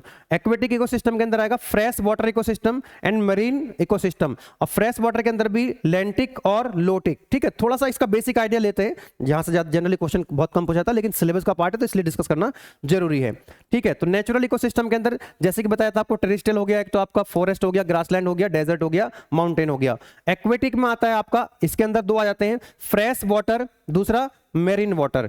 अभी जो फ्रेश वाटर है इसके अंदर भी दो बताए थे मैंने आपको, एक होता है लोटिक। लोटिक मतलब जो रनिंग वाटर है ना, रनिंग वाटर, जैसे नदी है तो नदी में क्या हो रहा है, पानी बह रहा है, पानी फ्लो कर रहा है, वाटर रन कर रहा है, तो उसको बोलते हैं क्या, लोटिक। एक आता है लेंटिक। लेंटिक का मतलब है स्टैंडिंग वाटर, जैसे लेक है ना, जैसे लेक है, तालाब है, पूल्स है, इसमें पानी रुका हुआ है, ठहरा हुआ पानी है। तो अगर पानी रुका हुआ है, ठहरा हुआ है तो लेंटिक, और पानी फ्लो हो रहा है तो उसको बोलते हैं लोटिक। ठीक है, नेक्स्ट आता है आपका आर्टिफिशियल इकोसिस्टम, आर्टिफिशियल जैसे आप कह सकते हैं जो कल्टीवेटेड लैंड है, फिश फार्म्स है, कैनल्स है, जो नहरें बनाई गई हैं। अब नहर तो नहरों के अंदर भी जो कनाल्स हैं आपके, उसमें तो पानी फ्लो हो रहा है, वाटर फ्लो हो रहा है, लेकिन वो आर्टिफिशियल है, वो बनाई गई हैं।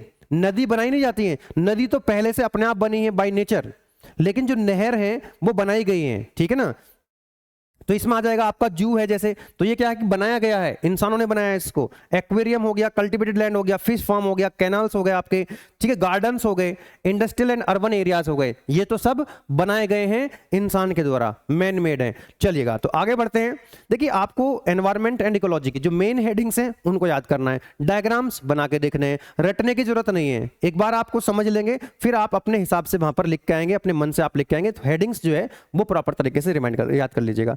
Now structure of ecosystem, structure की बात करें तो जैसे अब यहां पर हम यहां से हम थोड़ा सा आगे निकल जाएंगे, ठीक है ना। तो एक बार इसमें कुछ चीजें पहले भी हैं और कुछ हम आगे बढ़ जाएंगे। अब यहां पर आप देखिएगा तो मैंने आपको शुरुआत की जो स्लाइड थी उसमें ही आपको बताया था कि जो कंपोनेंट्स हैं इस इकोसिस्टम के, एक तो आएगा यहां पर नॉन लिविंग कंपोनेंट जिसके अंदर, जिसको हम एबायोटिक कंपोनेंट कहते हैं। दूसरा आता है आपका बायोटिक कंपोनेंट जो कि लिविंग ऑर्गेनिज्म होते हैं। कौन से? Living organism. तो यहां से हम आगे बढ़ निकलेंगे, पहले यहां पर आप एक बार फिर से देख लीजिएगा। तो जो एबायोटिक है, जो नॉन लिविंग है, जिनके अंदर जान नहीं है, जैसे लेकिन है नेचर के द्वारा क्रिएट करे गए, जैसे रेन हो गया, टेम्परेचर हो गया, लाइट हो गया, विंड हो गया, ठीक है, सॉइल हो गया, मिनरल्स हो गए, है ना, ये सब किसके अंदर आ जाएंगे? एबायोटिक कंपोनेंट के अंदर आ जाएंगे। अब बात करेंगे जो इंपॉर्टेंट है, यहां से हम आगे बढ़ने के लिए बायोटिक कंपोनेंट। अब इसमें ध्यान से आप देखेंगे बायोटिक कंपोनेंट के अंदर है प्रोड्यूसर्स, कंज्यूमर्स, डीकंपोजर्स। यहां से कई सारे क्वेश्चन निकलेंगे आगे आपके। देखिए जो प्रोड्यूसर्स होते हैं, जो ग्रीन प्लांट्स होते हैं, ये होते हैं प्रोड्यूसर्स, जिनको हम ऑटोट्रोप्स भी कहते हैं, जिनको हम ऑटोट्रोप्स भी कहते हैं। और ये फोटोसिंथेसिस के माध्यम से अपना भोजन, अपना खाना ये खुद तैयार कर लेते हैं। कौन? जो ग्रीन प्लांट्स होते हैं। तो याद रखेंगे प्रोड्यूसर्स यानी ग्रीन प्लांट्स। दूसरा आता है कंज्यूमर्स। ये जो कंज्यूमर्स होते हैं ये इन पर डिपेंड करते हैं, किस पर? प्रोड्यूसर्स पर। अब इसमें जो कंज्यूमर्स होते हैं बेटा, इसमें भी प्राइमरी कंज्यूमर्स हो सकते हैं, जैसे ये खरगोश है तो ये प्राइमरी कंज्यूमर है। खरगोश क्या करेगा? पेड़ पौधों से पत्तियों खाएगा। देन जो डियर है ये भी प्राइमरी कंज्यूमर है, क्योंकि ये भी डायरेक्टली इस पर डिपेंड कर देगा। एक आता है सेकेंडरी कंज्यूमर, जैसे फॉर एग्जांपल भेड़िया है, तो भेड़िया क्या करेगा? खरगोश को खा सकता है, तो वो हो जाएगा सेकेंडरी कंज्यूमर। अब एक आता है इसके अंदर टर्सरी कंज्यूमर, जैसे टाइगर है, ये भेड़िया को खा जाएगा, तो ये टाइगर क्या हो जाएगा? या लॉयन क्या हो जाएगा? Tertiary consumer. एक होता है क्वार्टरली कंज्यूमर, मान लो इसको भी कोई खा जाए तो वो हो जाएगा यानी कि क्वार्टरली कंज्यूमर, ठीक है। जैसे प्रोड्यूसर्स को हम बोलते हैं क्या? ऑटोट्रोप्स। इसी तरह से हम कंज्यूमर्स को बोलते हैं हेट्रोट्रोप्स। क्या बोलते हैं? हेट्रोट्रोप्स। अब देखिए ये खरगोश है, ये हिरन है, ये लॉयन है, ये किस पर डिपेंड है? इनडायरेक्टली इस पर डिपेंड है। अब आता है नेक्स्ट, आता है डीकंपोजर। क्या आता है? Producer, consumers, decomposers. डीकंपोजर्स क्या करते हैं? ये जनरली बैक्टीरिया, फंजाई होते हैं, इनको सेप्रोट्रोप्स बोलते हैं, ठीक है। ये जैसे भाई इसने जो ये जो लायन है, इसने खरगोश को खा लिया, अब इसको भी तो कोई खा सकता है ना, इसको भी कोई खा सकता है। या ये मर गया, मान लो ये मर जाता है, लायन मान लो मर गया। अब कोई बॉडी अगर मर गई, मतलब कोई जीव जंतु में जो मर गए, उनका क्या होगा? उनको जो डीकंपोजर्स होते हैं वो डिकंपोज कर जाएंगे, है ना। जो डीकंपोजर होते हैं डिकंपोज कर जाएंगे। चलिए शेर को ऐसा नहीं बोलते हैं, है ना, मैं अपने शब्द वापस ले रहा हूं, शेर को कोई नहीं खाएगा, लेकिन भाई मरेगा तो। इस दुनिया में जो भी आया है वो तो मर जाएगा ना, जिंदा तो रहेगा नहीं, एक टाइम के बाद डेड होना ही है। तो कोई भी जीव जंतु अगर डेड हो जाता है, इवन पेड़ पौधे भी कई बार, जैसे पेड़ पौधे डेड हो गए, है ना, या कोई जीव जंतु कोई डेड हो गया, तो उनका होगा क्या? डेड होने के बाद जाते हैं कहां पर है? ये जो डीकंपोजर है ये डीकंपोज कर देते हैं, ये डीकंपोज कर देते हैं, ये मिट्टी में मिलाने का काम करते हैं। डीकंपोजर क्या करते हैं? डेड बॉडी को मिट्टी के अंदर मिला देते हैं। क्या करते हैं? मिट्टी के अंदर मिला देते हैं, और वो मिट्टी के अंदर जब मिल जाते हैं तो मिट्टी को फर्टिलाइज करते हैं, और वहां से जो है पेड़ पौधे उग जाते हैं, ठीक है। चलो आगे बढ़ सकते हैं। यस, नो, तो स्ट्रक्चर ऑफ इकोसिस्टम की बात हो रही है, एबायोटिक कंपोनेंट की बात हम कर चुके हैं। Yes, biotic components. अब ये जो एबायोटिक कंपोनेंट्स होते हैं बेटा, जैसे एक बार फिर से रिकॉल करा दूं, wind, soil, moisture, temperature, light, water, oxygen, minerals, iron, sulphur, carbon dioxide, जिनके अंदर जान नहीं होती है, जिनके अंदर जान नहीं है, नॉन लिविंग है, एबायोटिक कंपोनेंट्स हैं। अब ये जो आपका बायोटिक कंपोनेंट है, इसके अंदर जो मैंने आपको बताया था, क्योंकि यहां से तो डिटेल में क्वेश्चन आता है, तो इसको थोड़ा सा हम जो कंज्यूमर्स हैं इनको थोड़ा सा हम थोड़ा और डिटेल में पढ़ेंगे, ठीक है। तो ये जो बायोटिक के अंदर आता है, ऑटोट्रोप्स आता है। सबसे पहले कौन आता है? ऑटोट्रोफ। यहां पर आप देखेंगे कि भाई कंज्यूमर्स के अंदर पहला ये बायोटिक कंपोनेंट्स की हम बात कर रहे हैं, तो बायोटिक कंपोनेंट्स के अंदर पहले क्या आएगा? ग्रीन प्लांट्स आएंगे यानी प्रोड्यूसर्स, उसके बाद कंज्यूमर्स आएंगे, प्राइमरी, सेकेंडरी, टर्सरी, क्वार्टरी, फिर उसके बाद डीकंपोजर आएंगे। तो पहले हम बात कर ले, थोड़ा सा बात करेंगे प्रोड्यूसर्स की, जो मैं ऑलरेडी आपको बता ही चुका हूं।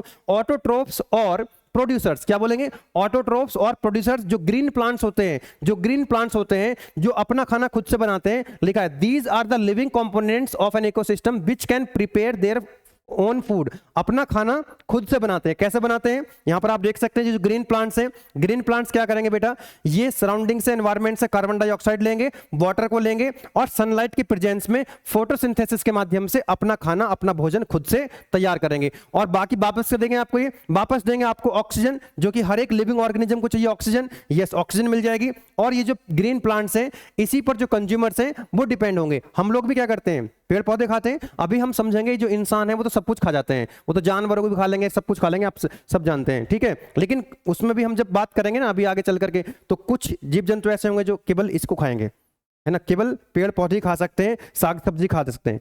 तो बेटा ये बात होगी हमारी किसकी, ये बात होगी बायोटिक कंपोनेंट्स के अंदर ऑटोट्रोप्स की। अब हम बात कर रहे हैं यहां पर हेटेरोट्रोप्स की।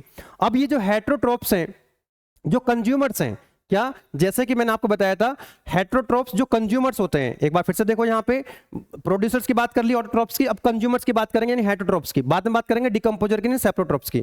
चलिएगा, बहुत बढ़िया। अब ये जो हेटेरोट्रोप्स हैं, these are the organism which feed upon green plants, ये डायरेक्टली और इनडायरेक्टली ग्रीन प्लांट्स पर डिपेंड करते हैं अपने भोजन के लिए। They are divided as herbivores, carnivores and omnivores. अब ये हर्बीवोर्स, कार्निवोर्स, ओमनिवोर्स क्या होते हैं, इसको जरा देखिएगा। These organism which feed on green plants only, ये केवल और केवल ग्रीन प्लांट्स को ही खा सकते हैं, ठीक है। इनको बोलते हैं हर्बीवोर्स और इनको हम प्राइमरी कंज्यूमर्स भी कहते हैं। क्या कहते हैं, ये कंज्यूमर्स तो सारे ही हैं, लेकिन ये क्या है, प्राइमरी कंज्यूमर्स भी हैं, ठीक है। नाउ द नेक्स्ट आता है आपका कार्निवोर्स।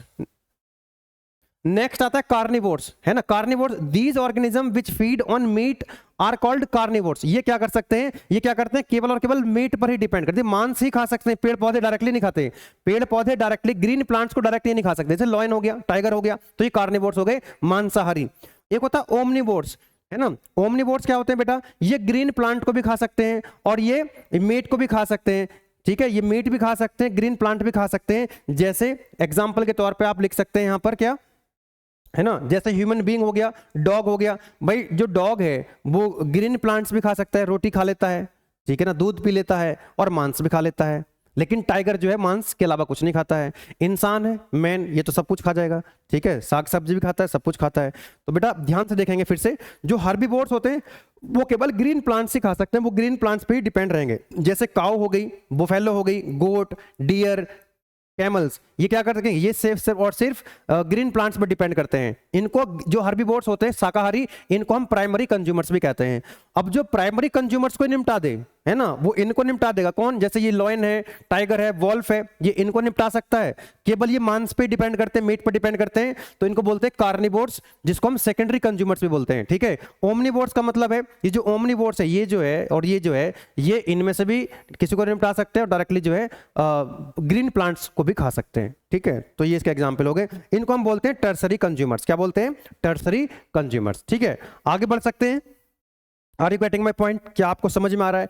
देखिए ये जो नोट्स हैं, काफी मेहनत करके नोट्स बनाए गए हैं, इसको एप्लीकेशन से आप डाउनलोड कर सकते हैं। नोट्स आप अपने जो क्लासमेट्स हैं, जो बैचमेट्स हैं, अपने जो व्हाट्सएप ग्रुप है वहां पर शेयर कर सकते हैं। कंटेंट अगर आपको अच्छा लग रहा है, वास्तव में कंटेंट अगर आपको अच्छा लग रहा है, आपको लग रहा है कि हम कुछ सीख रहे हैं, केवल नंबर के लिए नहीं पढ़ना, आपको कुछ नंबर के लिए तो पढ़ना ही है, नंबर तो चाहिए, मार्क्स तो चाहिए, लेकिन साथ के साथ आपको लर्निंग भी करनी है। अगर आपको दिल से समझ में आ रहा है ना, आपको लग रहा है बेस्ट, आपको लग रहा है कंटेंट मेहनत कर, आपको लग रहा है कि कंटेंट के साथ मेहनत करी गई है, तो आप इसको जो है शेयर कर सकते हैं अपने व्हाट्सएप ग्रुप में, बाकी दोस्तों को भी बता सकते हैं। चलो ठीक है बेटा, क्योंकि चैट जीपीटी हो या आपका जेमिनी हो, कोई भी एआई टूल हो, टेक्नोलॉजी अगर आई है तो वो यूज करने के लिए आई है, लेकिन यूज भी करना आना चाहिए, यूज करने का तरीका भी पता होना चाहिए। और जब हम किसी भी टेक्नोलॉजी को यूज करते हैं, नोट्स क्रिएट करने के लिए, कोई भी काम करने के लिए बेटा मेहनत लगती है, उसमें टाइम लगता है, काफी टाइम कंज्यूम होता है, नोट्स को अपडेट करने में काफी टाइम यहाँ पर लगा है। चलिए बात कर रहे हैं हम, तो यहां पर देखेंगे एक बार फिर से, यहां पर एक बार देखेंगे बेटा, तो हमने आपको बताया था क्या यहां पर कि जो बायोटिक कंपोनेंट्स होते हैं इसमें प्रोड्यूसर्स होते हैं, बात कर ली हमने, जो प्लांट्स हैं कंज्यूमर्स होते हैं, बात कर ली हमने, प्राइमरी सेकेंडरी टर्सरी इसमें आगे, ठीक है ना। अब डीकंपोजर की बात कर लेते हैं। डीकंपोजर का मतलब मैंने क्या बताया था आपको बेटा, डीकंपोजर ये है आपके डीकंपोजर। तो मैंने आपको बोला था ये जो इमेज पिक्चर है मैंने आपको दिखाई थी कि भाई साहब ये जो गिलहरी है वो ग्रीन प्लांट पर डिपेंड है, प्राइमरी कंज्यूमर, इसको ये भेड़िया खा जा रहा है तो ये सेकेंडरी कंज्यूमर है। भेड़िए को शेर खा सकता है तो वो शेर खा सकता है, उसको टाइगर खा सकता है, लॉयन खा सकता है तो सेकेंडरी कंज्यूमर हो जाएगा। लेकिन जो टाइगर है, जो शेर है या फिर जो वॉल्फ है या गिलहरी है, अगर ये डेड हो जाते हैं, मर जाते हैं, तो ये क्या होता है, इनका होता क्या है, what happen when those are dead, तो क्या होगा उसमें, तो जो डीकंपोजर है बेटा ये डीकंपोज कर देंगे। डीकंपोजर क्या करते हैं, उसको डीकंपोज करते हैं, मिट्टी में मिला देते हैं। डीकंपोजर काम है मिट्टी में मिलाना, है ना। अपघटक कहते हैं हिंदी में इसको। Those organism which feed on dead bodies of consumers and decompose the complex organic compounds into simple organic compounds and make them available for autotrophs। कहने का मतलब ये है बेटा कि ये जो आपके कॉम्प्लेक्स, और जब ये डेड हो जाते हैं ना, जब ये कंज्यूमर्स जो है, ये गिलहरी कोई भी कंज्यूमर है वो अगर डेड हो जाता है तो कॉम्प्लेक्स ऑर्गेनिक कंपाउंड को सिंपल ऑर्गेनिक कंपाउंड में कौन कन्वर्ट करता है, कंपोजर। क्या करते हैं ये कंपोज कर देते हैं और उनको जो है मिट्टी में जब मिल जाते हैं तो यानी कि उसको फिर क्या कर देते हैं, ये ऑटोट्रॉप्स के लिए उनको अवेलेबल करा देते हैं। तो ये जो ऑटोट्रॉप्स के अंदर कौन था, प्रोड्यूसर। तो जब डिकम्पोज करेंगे मिट्टी में मिल जाएंगे तो कहां जाएंगे, ये पेड़ों की जड़ों में मिट्टी में चले जाएंगे, और जो ऑटोट्रॉप्स हैं, जो प्रोड्यूसर्स हैं, जो पेड़ पौधे हैं, तो वो क्या होंगे, उगेंगे और अपना फूलने फलने लग जाएंगे। तो यही तो साइकिल है। देखिए आप यहां पर अगर आप देखें तो ये किस पर डिपेंड थी, ये पेड़ों पर डिपेंड थी, ये इस पे डिपेंड है, इस पे कोई और डिपेंड है, एक दूसरे की चैन बनी हुई है, पूरी पूरी सीरीज बनी हुई है। इसको ये खा रहा है, उसको वो खा रहा है, कोई ना कोई किसी ना किसी को खा ही रहा है, कोई ना कोई किसी ना किसी को खा ही रहा है। लेकिन वो सीरीज, भाई सीरीज खत्म तो होगी कहीं जाकर के, तो क्या होता है, ये चीजें साइकिल में चल रही होती हैं, वो है ना, ये कैसे साइकिल में चल रही होती हैं। यानी कि ये जो कंज्यूमर्स हैं ये भी डेड हो जाते हैं, और डेड होने के बाद फिर मिट्टी मिल जाते हैं, और फिर से उसको फायदा मिलता है पेड़ों को, प्रोड्यूसर्स को। भाई प्रोड्यूसर्स को भी तो न्यूट्रिएंट्स चाहिए ना, वो कहां से आएंगे, वो यहीं से आएंगे। तो जो आया है वो इस मिट्टी में मिल के जाएगा, ठीक है। अरे यस और नो। चलो आगे बढ़ते हैं नेक्स्ट। ये एक बार फिर से रिमाइंड करा दूं बेटा, उड़ान बैच 2.0 कोई भी ब्रांच है आपकी, सीएसआईटी इलेक्ट्रिकल मैकेनिकल इसी ब्रांच वाइज, सीएसआईटी का अलग कोर्स होगा 2.0 उड़ान बैच, मैकेनिकल का अलग होगा, इसी का अलग, इलेक्ट्रिकल का अलग, सभी ब्रांच के लिए सेकेंडरी वाले स्टूडेंट्स के लिए मिल जाएगा। कब मिलेगा, 19 तारीख को मिलेगा, जिस दिन आपका सेकंड सेम का लास्ट एग्जाम होगा। बीटेक फर्स्ट ईयर के जो नए स्टूडेंट्स आएंगे, आरंभ बैच मिलेगा 2.0। चलिए आगे बढ़ते हैं, फंक्शंस ऑफ इकोसिस्टम कि इकोसिस्टम की हम बात कर रहे थे, इसके इकोसिस्टम्स के फंक्शंस क्या, एनर्जी का फ्लो। जैसे कि मैंने आपको बताया कि भाई गिलहरी प्लांट पे डिपेंड कर रही है, ग्रीन प्लांट पे, गिलहरी को कोई और खा रहा है, उसको कोई और खा रहा है, ठीक है ना। तो एक तरह से एनर्जी का फ्लो हो रहा है, क्या हो रहा है, एनर्जी का फ्लो हो रहा है। तो इकोसिस्टम क्या बताता है, एनर्जी का फ्लो बताता है। न्यूट्रेंट साइकिल, एक दूसरे से न्यूट्रेंट मिल रहे होते हैं, ठीक है। मैंने देखो फिर से यही इमेज लगाई हुई है, मैंने बोला आपको जैसे खरगोश है, तो खरगोश ये ग्रीन प्लांट्स है, तो ये जो खरगोश है ये ग्रीन प्लांट्स को खाएगा, प्राइमरी कंज्यूमर, इसको कोई और खा जाएगा, है ना। तो इस तरह से जो है न्यूट्रिएंट्स पूरी पूरी साइकिल यहां पर चल रही होती है। रेगुलेशन ऑफ इकोसिस्टम, यानी कि एक तरह से जो हम ये कह सकते हैं जो हमारा इकोसिस्टम है वो किसको रेगुलेट करता है, जैसे क्लाइमेट है, वाटर प्योरिफिकेशन है, डिसीज कंट्रोल होती है, मौसम बदलता है, आप देखते हैं कई बार मौसम बदलता है, डिसीज आ जाती है, फिर वो मौसम चेंज होता है तो फिर डिसीज जो है कंट्रोल हो जाती है ना। हैबिटेट प्रोविजन, अब ये जो खरगोश है बेटा, ये कहीं इसको रहने के लिए भी तो कुछ जगह चाहिए, इसको रहने के लिए भी क्या चाहिए, कुछ जगह चाहिए, उसी को बोलते हैं हैबिटेट प्रोविजन, कि भाई जो जीव जंतु हैं वो उनको भी रहने के लिए क्या चाहिए, जगह चाहिए, शेल्टर, ठीक है। सॉइल फॉर्मेशन एंड मेंटेनेंस, ठीक है। तो ये सब के सब इसके फंक्शंस हो जाएंगे, ठीक है। नेक्स्ट आता है बेटा energy flow in an ecosystem, कि इकोसिस्टम के अंदर जो एनर्जी का फ्लो है वो किस तरह से हो रहा है। तो एनर्जी आती कहां से है, देखिए सूरज अगर नहीं होगा, सन अगर नहीं होगी, सनलाइट नहीं है, अगर सनलाइट नहीं होगी तो फोटोसिंथेसिस कैसे होगा। यानी कि जो पेड़ पौधे हैं, जो ग्रीन प्लांट्स हैं, वो अपना भोजन कैसे बना पाएंगे, क्योंकि उनको सनलाइट चाहिए, तो सनलाइट का होना जरूरी है। तो सन से जो एनर्जी मिलेगी, जो रेडिएशन है, वो कहां जाएगी बेटा, वो ग्रीन प्लांट्स पे जाएगी, है ना। अब ये ग्रीन प्लांट्स क्या करते हैं, फोटोसिंथेसिस के माध्यम से अपना भोजन खुद से तैयार करते हैं। अब ये जो ग्रीन प्लांट्स हैं, अब जैसे ये खरगोश है या गिलहरी है, इनको भोजन कहां से मिलेगा, ग्रीन प्लांट से, तो ये ग्रीन प्लांट पर डिपेंड है, ग्रीन ये इसको जो है ये खा जाएगा, सेकेंडरी कंज्यूमर, फिर डिकम्पोज हो जाएंगे ये। तो कहने का मतलब ये है कि एनर्जी का ट्रांसफर होता है, एनर्जी का फ्लो होता है। एक चीज और यहां पर ध्यान से देखिएगा आप लोग कि ये जो एनर्जी का ट्रांसफर हो रहा है, जब एनर्जी ट्रांसफर की बात करते हैं तो आपको 11th की फिजिक्स याद आती होगी, जो इस बार पेपर दे के आए एफएमई का, उसमें फर्स्ट लॉ और सेकंड लॉ ऑफ थर्मोडायनामिक्स पूछे, जो कि सिलेबस का पार्ट ही नहीं था। तो एकेटीयू है वो कुछ ही पूछ लेता है। तो कहने का मतलब ये है कि फर्स्ट लॉ ऑफ थर्मोडायनामिक्स और सेकंड लॉ ऑफ थर्मोडायनामिक्स का क्या मतलब है। फर्स्ट लॉ का मतलब है energy neither be created nor be destroy but it can transfer from one form of energy into another form of energy. यानी कि एनर्जी को ना तो उत्पन्न किया जा सकता है ना तो नष्ट किया जा सकता है, एनर्जी को एक फॉर्म से दूसरी फॉर्म में कन्वर्ट किया जा सकता है, ट्रांसफर किया जा सकता है। तो कहने का क्या मतलब हुआ कि एनर्जी जो है यहां से जब यहां जाएगी, ठीक है ना, एनर्जी जो है यहां से यहां जाएगी तो एनर्जी का जो फॉर्म है वो बदल सकता है, एनर्जी केवल ट्रांसफर हो सकती है। कहने का मतलब ये है कि एनर्जी का आप ट्रांसफर कर सकते हैं, एनर्जी को आप उत्पन्न नहीं कर सकते, एनर्जी को आप नष्ट नहीं कर सकते, कोई नहीं कर सकता, सिर्फ ट्रांसफर हो सकती है। तो यहां से जब एनर्जी बेटा यहां ट्रांसफर होती है तो केवल 1% एनर्जी ही ये कैप्चर कर पाते हैं ग्रीन प्लांट। कि भाई सूरज से डायरेक्ट एनर्जी कौन ले रहा है, ग्रीन प्लांट्स, अपना भोजन तैयार करने के लिए। याद रखिएगा 1% एनर्जी जो रेडिएशन आती है सन से, जो लाइट आती है वहां से केवल 1% एनर्जी ही कैप्चर कर पाते हैं ग्रीन प्लांट। अब ये जो ग्रीन प्लांट है ये प्राइमरी कंज्यूमर इस पर डिपेंड है, तो केवल और केवल 10% यहां पर जो एनर्जी ट्रांसफर होगी ये 10% एनर्जी की ही ट्रांसफर हो पाती है। बाकी कहां जा रही है 90%, बाकी एनर्जी जो है 90% कहां पर जा रही है, ये सराउंडिंग में ट्रांसफर हो जा रही है, सराउंडिंग में ट्रांसफर हो जाती है। अब यहां पर जो एनर्जी आएगी वो कितनी आएगी आगे 10%, यहां से कितनी आगे जाएगी 10%, तो केवल 10% एनर्जी जो है ट्रांसफर हो सकती है। ठीक है, चलिएगा आगे बढ़ते हैं और ये एनर्जी ट्रांसफर की बात करते हैं। जब देखो बेटा जब एनर्जी ट्रांसफर हो रही है तो हम बोलते हैं कि एक ट्रॉफिक लेवल से दूसरे ट्रॉफिक लेवल की तरफ एनर्जी का क्या हो रहा है, ट्रांसफर हो रहा है। फिर से समझेंगे जरा यहां से कि सन ये जो energy which is coming from the sun, तो 1% एनर्जी यहां से आएगी जो कैप्चर करेंगे जो ग्रीन प्लांट्स हैं। फॉर एग्जाम्पल, एक एग्जाम्पल से आप समझते हैं, मान लीजिए ग्रीन प्लांट्स ने जो एनर्जी कैप्चर करी वो कितनी है, 20,000 किलो जूल है। अब ग्रीन प्लांट्स पे ये डिपेंड है, जो डियर है हिरन है, तो हिरन किसको खाता है, ग्रीन प्लांट्स को खाता है बेटा। तो अब जो ग्रीन प्लांट से एनर्जी ट्रांसफर होगी कहां पर, हिरन के अंदर, किसमें, हिरन के अंदर। अब ये केवल और केवल 10% एनर्जी ही ट्रांसफर हो पाती है। अब 20,000 का 10% कितना होगा, दैट इज 2000। तो यहां पर इसने कितनी एनर्जी अब्सॉर्ब करी, 2000 किलो जूल एनर्जी इसने अब्सॉर्ब करी। अब इस हिरन को खा रहा है कौन, ये खा रहा है, भेड़िया खा रहा है इसको या टाइगर खा रहा है, तो कितनी यहां से कितनी एनर्जी, 10%। तो इसके पास कितनी एनर्जी आई थी 2000, इसके पास कितनी रह जाएगी, केवल 200 किलो जूल एनर्जी ही इसके पास रह जाएगी। तो अब ये जो है, ये जो इसको बोलते हैं फर्स्ट ट्रॉफिक लेवल, क्या बोलते हैं, फर्स्ट ट्रॉफिक लेवल। तो जैसे ये आपके प्रोड्यूसर्स हैं जो ऑटोट्रॉफ्स, जो ग्रीन प्लांट्स हैं, इसके पास ये फर्स्ट ट्रॉफिक लेवल हो। फिर ये हो गया आपका दूसरा जो प्राइमरी कंज्यूमर है, ये क्या हो गया, प्राइमरी कंज्यूमर पहले बता चुके हैं, जिसको हम हर्बीवोर्स बोलते हैं। ये सेकंड ट्रॉफिक लेवल हो गया, क्योंकि जब एक देखिए एनर्जी एक लेवल से दूसरे लेवल पर जाएगी तो उनको बोलते हैं ट्रॉफिक लेवल, कि ये फर्स्ट ट्रॉफिक लेवल है, ये दूसरा ट्रॉफिक लेवल है, इसी तरह third trophic level, fourth traffic level. तो एक ट्रॉफिक लेवल से दूसरे ट्रॉफिक लेवल पे जब एनर्जी का ट्रांसफर होता है तो केवल 10% एनर्जी ही ट्रांसफर होती है, बाकी 90% एनर्जी का वेस्ट हो जाती है, ट्रांसफर हो जाती है कहां पे, सराउंडिंग में, कहां पे, सराउंडिंग में चली जाती है। ठीक है, तो ये हो गया बेटा आपका, ये हो गया आपके ग्रीन प्लांट्स या प्रोड्यूसर्स, हर्बीवोर्स हो गए प्राइमरी कंज्यूमर्स, ये हो गए सेकेंडरी कंज्यूमर्स जिसको हम कार्निवोर्स कहते हैं। ठीक है, चलिए जी आगे बढ़ते हैं।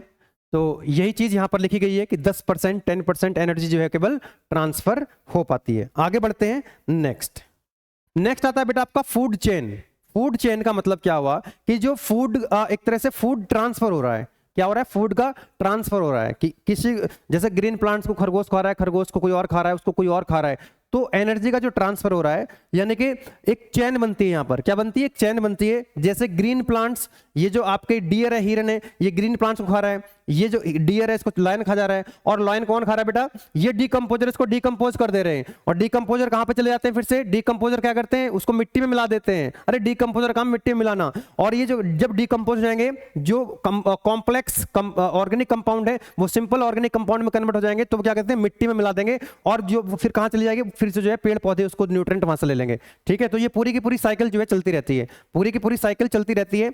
और ये जो इसी को कहते हैं फूड चेन, क्या कहते हैं, लिखा है देखो यहां पर, the transfer of energy from one trophic level to the next trophic level is called food chain.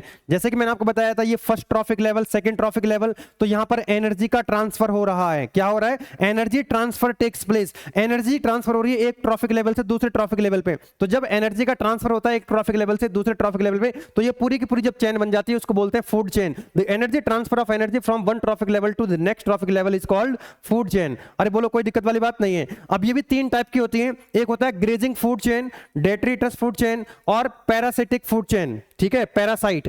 चलो आ जाओ, ये जो ग्रेजिंग चेन है पहले हम बात करेंगे। ग्रेजिंग चेन भाई एग्जाम में आता है। ग्रेजिंग चेन का मतलब है कि this type of food chain starts from the living green plants. ये जो चेन होगी ये ग्रीन प्लांट से स्टार्ट होगी, ठीक है ना, ग्रीन प्लांट से स्टार्ट होगी, फिर हर्बीवोर्स पे जाएगी, फिर कार्निवोर्स पे। जैसे ग्रीन प्लांट्स जो प्रोड्यूसर्स हैं ये यहाँ से, ये चेन यहाँ से स्टार्ट होगी, ठीक है। ये कहाँ पर जाएगी? एनर्जी ट्रांसफर कहाँ पर? हिरन पे, है ना। ये होगा प्राइमरी कंज्यूमर, इसको ये सेकेंडरी फॉक्स जो है इसको खा जाएगी, तो ये सेकेंडरी कंज्यूमर है। ये टर्सरी कंज्यूमर है, इसको खा जाएगा और फिर ये डिकम्पोज हो जाएगा। डिकम्पोज होकर के फिर प्लांट को जो है वहां से न्यूट्रिएंट्स मिलने लग जाएंगे, ठीक है। तो ये चेन का एग्जाम्पल हो सकता है जैसे ग्रीन प्लांट, डियर और टाइगर।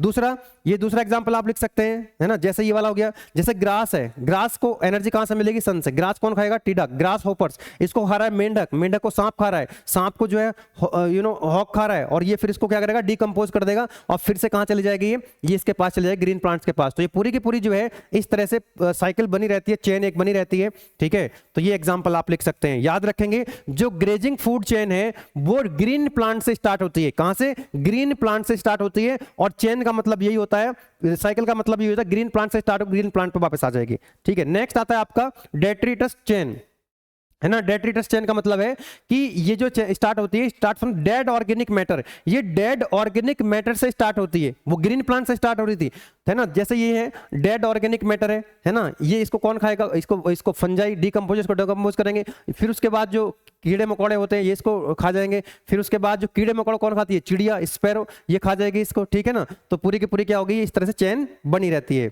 ओके। तो एग्जाम्पल आप यहाँ पर लिख सकते हैं, ये पूरा एग्जाम्पल पूरी साइकिल बना करके समझा सकते हैं। और जो थर्ड वन आता है बेटा यहाँ पे पैरासाइटिक चेन। अभी आपने देखा चीफ जस्टिस ऑफ इंडिया ने क्या बोल दिया है?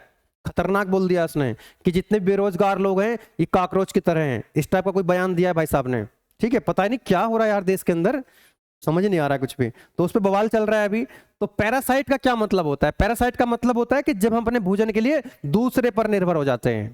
क्या होते हैं? दूसरे पर निर्भर हो जाते हैं। लिखा है is in such type of food chain parasites may consume a portion of food available to the host। जैसे यहां पर आप देख सकते हैं, जैसे ग्रीन प्लांट्स हैं, ग्रीन प्लांट्स को खाया किसने? शीप ने, ठीक है ना। अब इसमें मान लो इसमें क्या हो गई? जुएं हो गई। अब जुएं क्या करेंगी? इससे क्या लेंगे? अपना भोजन ले रही होंगी। भाई जो भेड़, क्या नाम है, जो भेड़ है या फिर कई बार जैसे पशु होते हैं लंबे लंबे बाल हो जाते हैं, उसमें जुएं हो सकते हैं। अब ये जुएं जो है पैरासाइट्स हैं, वो क्या करेंगे? वहां से खून चूस रही होंगी इससे। एक चीज आपने देखी होगी, जो पहले बरसात के मौसम में कई बार ना जोक निकल जाती थी, जोक पशुओं के पैरों पर चिपक जाती थी, तो वो क्या होगी? जो जोक होगी वो पैरासाइट्स हो गए। वो जो है, जो जैसे कोई पशु है तो पशु क्या हो गया? होस्ट हो गया। अब वहीं से वो भोजन ले रहे हैं, वहीं से क्या कर रहे हैं? भोजन ले रहे हैं, ठीक है। तो ये आपका जो है मतलब कहने का मतलब ये है कि इस केस में जो ये वाली पैरासाइटिक चेन है, in the whole process the parasite gets neutrally benefited and host is harmed. जैसे ये होस्ट है तो इसको तो हमेशा नुकसान नहीं होगा, इसको हमेशा क्या होगा? फायदा ही होने वाला है, ठीक है। चलिएगा, अब ये सिग्निफिकेंस ऑफ फूड चेन है। तो जो फूड चेन हम लोग पढ़ रहे हैं, तो फूड चेन क्या बता रही है? एनर्जी ट्रांसफर के बारे में जो बताती है फूड चेन, तो एनर्जी ट्रांसफर को शो करती है कि भाई एनर्जी जो है कहां से कहां ट्रांसफर हो रही है, ये शो करती है कौन? This show energy, how the energy transfer through the different trophic level. एक ट्रॉफिक लेवल से दूसरे ट्रॉफिक के लेवल किस तरह से एनर्जी का ट्रांसफर हो रहा है, ये रिप्रेजेंट करती है। न्यूट्रिएंट साइकिल, पूरी साइकिल का यहां पर पता लग जाता है। Illustrate the flow of nutrients in ecosystem, कि इकोसिस्टम के अंदर जो एनर्जी ट्रांसफर हो रही है, जो न्यूट्रिएंट किस चीज से किसको कितना न्यूट्रिएंट्स मिल रहा है उसको बताती है। इकोलॉजिकल बैलेंस बना के रखती है, ये हेल्प करती है to maintain the stability balance in the ecosystem.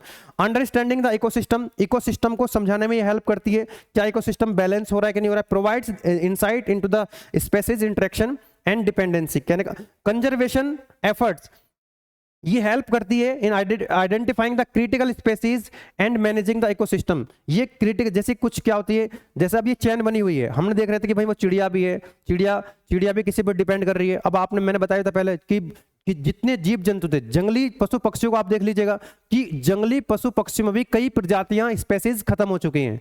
इसी तरह से जो बर्ड्स हैं, चिड़िया हैं, उनकी कई जातियां, प्रजातियां जो हैं खत्म हो गई हैं। तो ये जो हमारी फूड चेन है ये उसको भी बताती है कि किस तरह से जो है प्रजातियां खत्म हो रही हैं, खतरे में हैं, तो उनको ताकि बचाया जा सके। ठीक है। एनवायरमेंटल हेल्थ इंडिकेटर, कि एनवायरमेंट की हेल्थ को इंडिकेट करती हैं। आज जो एनवायरमेंट की हालत हो गई है आप सभी समझ सकते हैं, हर जगह पॉल्यूशन ही पॉल्यूशन है। एक आता है बेटा फूड वेब। ये फूड वेब, वेब का मतलब क्या होता है? पूरा जाल होता है, यानी कि जो फूड चेन है। अब फूड चेन जो है, बहुत सारी फूड चेन मिलकर क्या बनाती है? बहुत सारी फूड चेन मिलकर क्या बनाती है बेटा? वो बनाती है फूड वेब। ठीक है। अब जैसे यहां पर आप देख सकते हैं, जैसे ग्रीन प्लांट है। अभी जब हम एक चेन की बात करते हैं तो उसमें हम एक चेन को जब कंसीडर कर रहे हैं तो उस, जैसे ग्रास का हमने एग्जांपल लिया था, घास है, तो घास को कौन खाएगा बेटा? मान लो रैबिट खा रहा है। हमने क्या एग्जांपल लिया कि रैबिट खा रहा है, पूरी की पूरी एक चेन बन गई। लेकिन ऐसा थोड़ी ना कि जो घास होती है उसको केवल और केवल रैबिट ही खाता है, उसको हिरन भी खा सकता है, उसको जो है माउस भी खा सकता है, उसको ग्रास होपर भी खा सकता है। यानी कि एक ग्रास के ऊपर बहुत सारे जीव जंतु डिपेंड कर सकते हैं डायरेक्टली। बोलो यस और नो। तो यहां पर बहुत सारी चेन बन जाएंगी। क्या बन जाएंगी? बहुत सारी चेन बन जाएंगी, और इन बहुत सारी चेन को मिला करके एक फूड वेब बन जाता है। ठीक है, लिखा है। तो इंटरेक्टेड फूड चेन, जितनी भी फूड चेन होती हैं जो आपस में इंटरकनेक्टेड होती हैं, वो क्या बनाती है? एक फूड वेब बनाती है, एक जाल बना देती है। ठीक है। और network of food chains which are interconnected at various trophic level so as to form the number of feeding connections among the different organism of biotic community is called the food web। ठीक है, चलो आगे बढ़ते हैं। अब यहां पर आपको बेटा एक बड़ा इंपॉर्टेंट टॉपिक है, पिरामिड ऑफ नंबर। एक पूछता आपसे pyramid of number, pyramid of biomass and pyramid of energy. इसका आपको बेसिक आइडिया रहना चाहिए। ये पहले पूछ रखा है पिरामिड ऑफ नंबर। ठीक है, लिखा है there is a gradual decrease in number of individuals from lower trophic level to higher trophic level. Trophic level आपको समझ में आ रहा है कि एक ट्रॉफिक लेवल से दूसरे ट्रॉफिक लेवल पर क्या होती है? एनर्जी ट्रांसफर होती है। कि दूसरे ट्रॉफिक लेवल पर जो भी है वो फर्स्ट वाले ट्रॉफिक लेवल पर डिपेंड करता है अपने फूड के लिए। ठीक है, यहां पे आप देखेंगे अब यहां पर क्या हो रहा है कि एक चीज तो आप ये याद रखने का तरीका समझिएगा। तो पिरामिड ऑफ नंबर में प्रोड्यूसर्स हमेशा नीचे कोई भी देखिए, कोई भी पिरामिड ऑफ नंबर हो, चाहे पिरामिड ऑफ बायोमास हो या फिर पिरामिड ऑफ एनर्जी हो, इनमें क्या करना है आपको? जो बेस है, प्रोड्यूसर्स को हमेशा बेस बनाएंगे, और जो कार्निवोर्स है, जो टॉप कार्निवोर्स है, उसको टॉप में रखेंगे। तो आप देखेंगे जो बेस है, प्रोड्यूसर यहां भी प्रोड्यूसर बेस पे है, यहां भी प्रोड्यूसर बेस पे है, यहां पे प्रोड्यूसर नीचे है, यहां भी प्रोड्यूसर क्या है? बेस पे है। जो टॉप कार्निवोर्स होगा वो सबसे ऊपर होगा, टॉप कार्निवोर्स, है ना? देखो आप टॉप कार्निवोर्स। ठीक है, एक सेकेंड, यस, यहां पर आप देखेंगे टॉप कार्निवोर्स जितने भी होंगे वो ऊपर होंगे। चलिएगा, तो पिरामिड ऑफ नंबर, यहां पर दो तरह की आपको पिरामिड्स देखने को मिलेंगे। एक अपराइट पिरामिड मिलेगा और एक मिलेगा इन्वर्टेड। ठीक है, तो इसमें क्या हो रहा है कि जिसमें बेस ज्यादा है और धीरे धीरे ऊपर की तरफ संख्या घट रही है ना? पिरामिड ऑफ नंबर का मतलब है कि संख्या क्या हो रही है? ऊपर की तरफ घट रही है। तो दिखा है यहाँ पे, जैसे फॉरेस्ट, जैसे आप यहाँ ग्रास लैंड हो गया, तो इसमें अगर आप ध्यान से देखेंगे जो ग्रास है, जिसको हमने प्रोड्यूसर्स बोला है, यहाँ पे जो ग्रास होती है, प्लांट्स होते हैं, वो प्रोड्यूसर्स हैं। अब जो इंसेक्ट्स हैं, जो टिड्डे हैं, जो इंसेक्ट्स हैं, वो ग्रास पे डिपेंड करेंगे। ठीक है, फिर जो यहाँ पर जो फ्रॉग्स और बर्ड्स हैं वो किसको? मेंढक, इसको टिड्डे को खाएंगे। फिर जो हॉक है वो इसको खाएगी, क्या नाम है? मेंढक को। ठीक है ना? तो ऊपर की तरफ देखेंगे तो अब ग्रास तो बहुत ज्यादा होती है, इंसेक्ट उससे कम होते हैं, फ्रॉग्स और बर्ड्स उससे कम होते हैं, हॉक उससे भी कम होते हैं। यानी कि ऊपर की तरफ क्या हो रही है? संख्या घटती जा रही है। तो ग्रेजुअली जो है नंबर डिक्रीज हो रहा है। तो there is a gradual decrease in number of individuals from lower trophic level to higher trophic level. तो जैसे जैसे हम ट्रॉफिक लेवल बढ़ता जा रहा है तो यहां पर जो नंबर्स हैं वो घटते जा रहे हैं। ठीक है ना? यहां पर आप देखेंगे तो यहां पर क्या हो रहा है? इनके नंबर्स जो है बढ़ते जा रहे हैं। तो इसीलिए क्या बना? ये इन्वर्टेड पिरामिड बना और ये अपराइट पिरामिड बना। इसी तरह से जो पिरामिड ऑफ बायोमास है, तो प्रोड्यूसर्स को क्या बनाएंगे? हमेशा बेस बनाएंगे। ठीक है, तो ऊपर की तरफ आप देखेंगे तो घट जाएंगे। तो ग्रास जो होती है, ग्रास तो बहुत ज्यादा होती है। देन उसके बाद ग्रास कौन खाएगा? हर्बीवोर्स खाएगा, यानी कि हिरन खा रहा है इसको। एक सेकेंड, है ना? ये हिरन खा लेगा इसको। ठीक है, तो मतलब कहने का ये है, यहां पर जो दिखाया गया बेटा, वो दिखाया गया कि नंबर जो है ना ऊपर की तरफ घट रहे हैं, नंबर जो है ऊपर की तरफ यहां पर घट रहे हैं। तो यहाँ, अच्छा, यहां पर जो नंबर, ये सॉरी, पिरामिड ऑफ बायोमास है, तो यहां पर आप देखेंगे इन सबको मिलाकर के तो मास ज्यादा होगा। भाई बताओ, लायन या टाइगर कितने होते हैं? लायन और टाइगर कितने हैं? तो उनका बायोमास क्या हो जाएगा? कम हो जाएगा। तो नीचे से ऊपर की तरफ जो हो रहा है बायोमास क्या हो रहा है बेटा, कम होता जा रहा है, इसलिए अपराइट बना है। ये थोड़ा सा डायग्राम गलत बना हुआ है, इसमें क्या होगा, सबसे छोटा नीचे होगा, उसके उस ऊपर बड़ा होगा, उसको करेक्ट कर लीजिएगा। ऊपर की तरफ जो है ये साइज इसका रेक्टेंगल का बढ़ता चला जाएगा, ठीक है। नेक्स्ट आता है बेटा आपका पिरामिड ऑफ एनर्जी। तो इसमें भी क्या होगा, पिरामिड, देखिए याद रखेंगे कि ये जो आपका पिरामिड ऑफ नंबर है, पिरामिड ऑफ बायोमास है, इसमें अपराइट भी बन सकता है और इसमें इन्वर्टेड भी बन सकता है, लेकिन पिरामिड ऑफ एनर्जी में हमेशा अपराइट पिरामिड ही बनेगा, इसमें इन्वर्टेड पिरामिड नहीं बनेगा, क्योंकि यहां पर बात हो रही है एनर्जी की, और एनर्जी जो है, एनर्जी एक ही डायरेक्शन में फ्लो हो सकती है, यूनि डायरेक्शन में, दोनों डायरेक्शन में एनर्जी का फ्लो नहीं हो सकता है according to second law of thermodynamics. Energy can transfer in only one direction, केवल एक ही डायरेक्शन में एनर्जी का ट्रांसफर हो सकता है, ठीक है। तो यहां पर आप देख सकते हैं, इस तरह से बना सकते हैं आप। प्रोड्यूसर्स हैं, हार्बीवोर्स हैं, कार्निवोर्स है, ये टॉप कार्निवोर्स है, क्योंकि हिरन जो है घास खाएगा, हिरन को जो है ये कार्निवोर्स खा जाएगा, और ये टॉप कार्निवोर्स है, ये इसको भी खा जाएगा, ठीक है। तो लिखा है the pyramid of energy, there is a gradual decrease in energy as we go up to the lower traffic level to high traffic level. Lower traffic level से जैसे जैसे हम हायर ट्रैफिक लेवल की तरफ बढ़ते चले जाएंगे, तो एनर्जी क्या हो जाएगी, वहां पर डिक्रीज होती चली जाएगी। एनर्जी क्या होगी, डिक्रीज। तो आप सभी जानते हैं 10% एनर्जी का ही ट्रांसफर होता है, और इसीलिए टॉप में जाकर के एनर्जी कम बचती है ना, क्या बचती है, एनर्जी कम बचती है। लिखा according to second law of thermodynamics there is considerable loss of energy in the form of heat as we go up to high trophic level. जैसे जैसे हम ट्रॉफिक लेवल पे जाएंगे तो हीट का लॉस होता चला जाता है ना। 10% एनर्जी ट्रांसफर होती है, 90% एनर्जी तो मतलब लॉस हो जाता है। More energy is available in autotrophs as compare to primary consumers, यानी कि ये जो ऑटोट्रोप्स हैं, यानी कि जो प्रोड्यूसर्स हैं, इनके पास ज्यादा एनर्जी होगी एज कंपेयर टू हर्बीवोर्स, और हर्बीवोर्स के पास ज्यादा एनर्जी होगी एज कंपेयर टू कार्निवोर्स, और कार्निवोर्स के पास ज्यादा एनर्जी होगी as compare to top carnivores, ठीक है ना। Therefore, we can easily conclude that shorter the food chain, higher will be the amount of energy at top। अगर ये मान लीजिए इसके ऊपर भी चैन ऐसे जितनी लंबी चैन होती चली जाएगी, एनर्जी उतनी ही घटती चली जाएगी, क्योंकि हर बार 90% लॉस हो रही है। तो चेन, फूड चैन जितनी छोटी होगी, इसका मतलब टॉप पे उतनी एनर्जी ज्यादा अवेलेबल होगी। The pyramid of energy is always upright due to unidirectional flow of energy in the food chain, क्योंकि एक ही डायरेक्शन में एनर्जी का फ्लो हो सकता है, इसलिए हमेशा क्या होगी, अपराइट होगी, ये इन्वर्टेड नहीं होगी। आगे बढ़ते हैं बेटा। ये जो why are the fewer organism at the top of the ecological pyramid, ये बड़ा ही शानदार क्वेश्चन है बेटा। ये कह रहा है कि टॉप में जो आपके, यहां पर आप देखेंगे जो टॉप में आपके क्या होते हैं, why there are fewer organism, जो टॉप में ऑर्गेनिज्म होते हैं उनकी संख्या कम क्यों होती है। अब आप सोचिए, यहां पर अगर आप किसी भी चैन को उठा करके देख लेंगे, यहां पर आप देखिएगा इनकी संख्या ग्रास की ज्यादा होगी, उससे कम हर्बीवोर्स की होगी, इससे कम इसकी होगी। ये वाला देखेंगे एग्जांपल, दिस वन है ना, यहां पर आप देखेंगे इसकी संख्या सबसे ज्यादा, फिर कम, ऊपर की तरफ कम होती चली जा रही है, क्योंकि जैसे हम हायर ट्रॉफिक लेवल की तरफ जाते हैं, एनर्जी का लॉस 90% होता चला जाता है, 10% केवल एनर्जी ट्रांसफर। तो जो टॉप में है, जो चैन के टॉप जो हाईएस्ट ट्रॉफिक लेवल पे है, उसके लिए तो एनर्जी है ही नहीं मार्केट के अंदर, मतलब एनवायरमेंट के अंदर, वहां पर तो एनर्जी अवेलेबल ही नहीं है। इसलिए टाइगर है, लॉयन है, उनके पास है ही नहीं कुछ खाने के लिए, तो वो क्या है कि वो जिंदा रह नहीं पाएंगे ज्यादा संख्या में, उनकी संख्या ज्यादा बढ़ ही नहीं पाती है। इसकी संख्या ज्यादा बढ़ेगी कहां से, इसके पास कुछ खाने के लिए है, बताओ भाई। जो प्रोड्यूसर्स हैं, जो घास फूस है, घास फूस पे जो भी डिपेंड रहेंगे, उनकी संख्या ज्यादा रहेगी।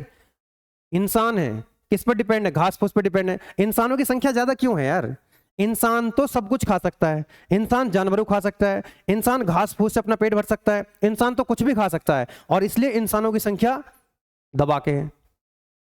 तो जब जिसके पास खाने के लिए कुछ है नहीं, तो उसकी संख्या बढ़ेगी कैसे, जो टॉप में होता है, क्योंकि एनर्जी का ट्रांसफर इधर की तरफ हो रहा है। तो जो टॉप में होगा उसके पास एनर्जी ही नहीं है, उसके पास खाने के लिए कुछ है ही नहीं, इसीलिए उनकी संख्या क्या हो जाती है, कम हो जाती है। तो इसलिए फूड चेन में जो भी टॉप लेवल पे होगा, है ना, यानी कि हाईएस्ट लेवल पे होगा, उनकी संख्या बहुत कम होगी, क्योंकि एनर्जी का जो लॉस है वो 90% एनर्जी का लॉस होता चला जाता है, ठीक है।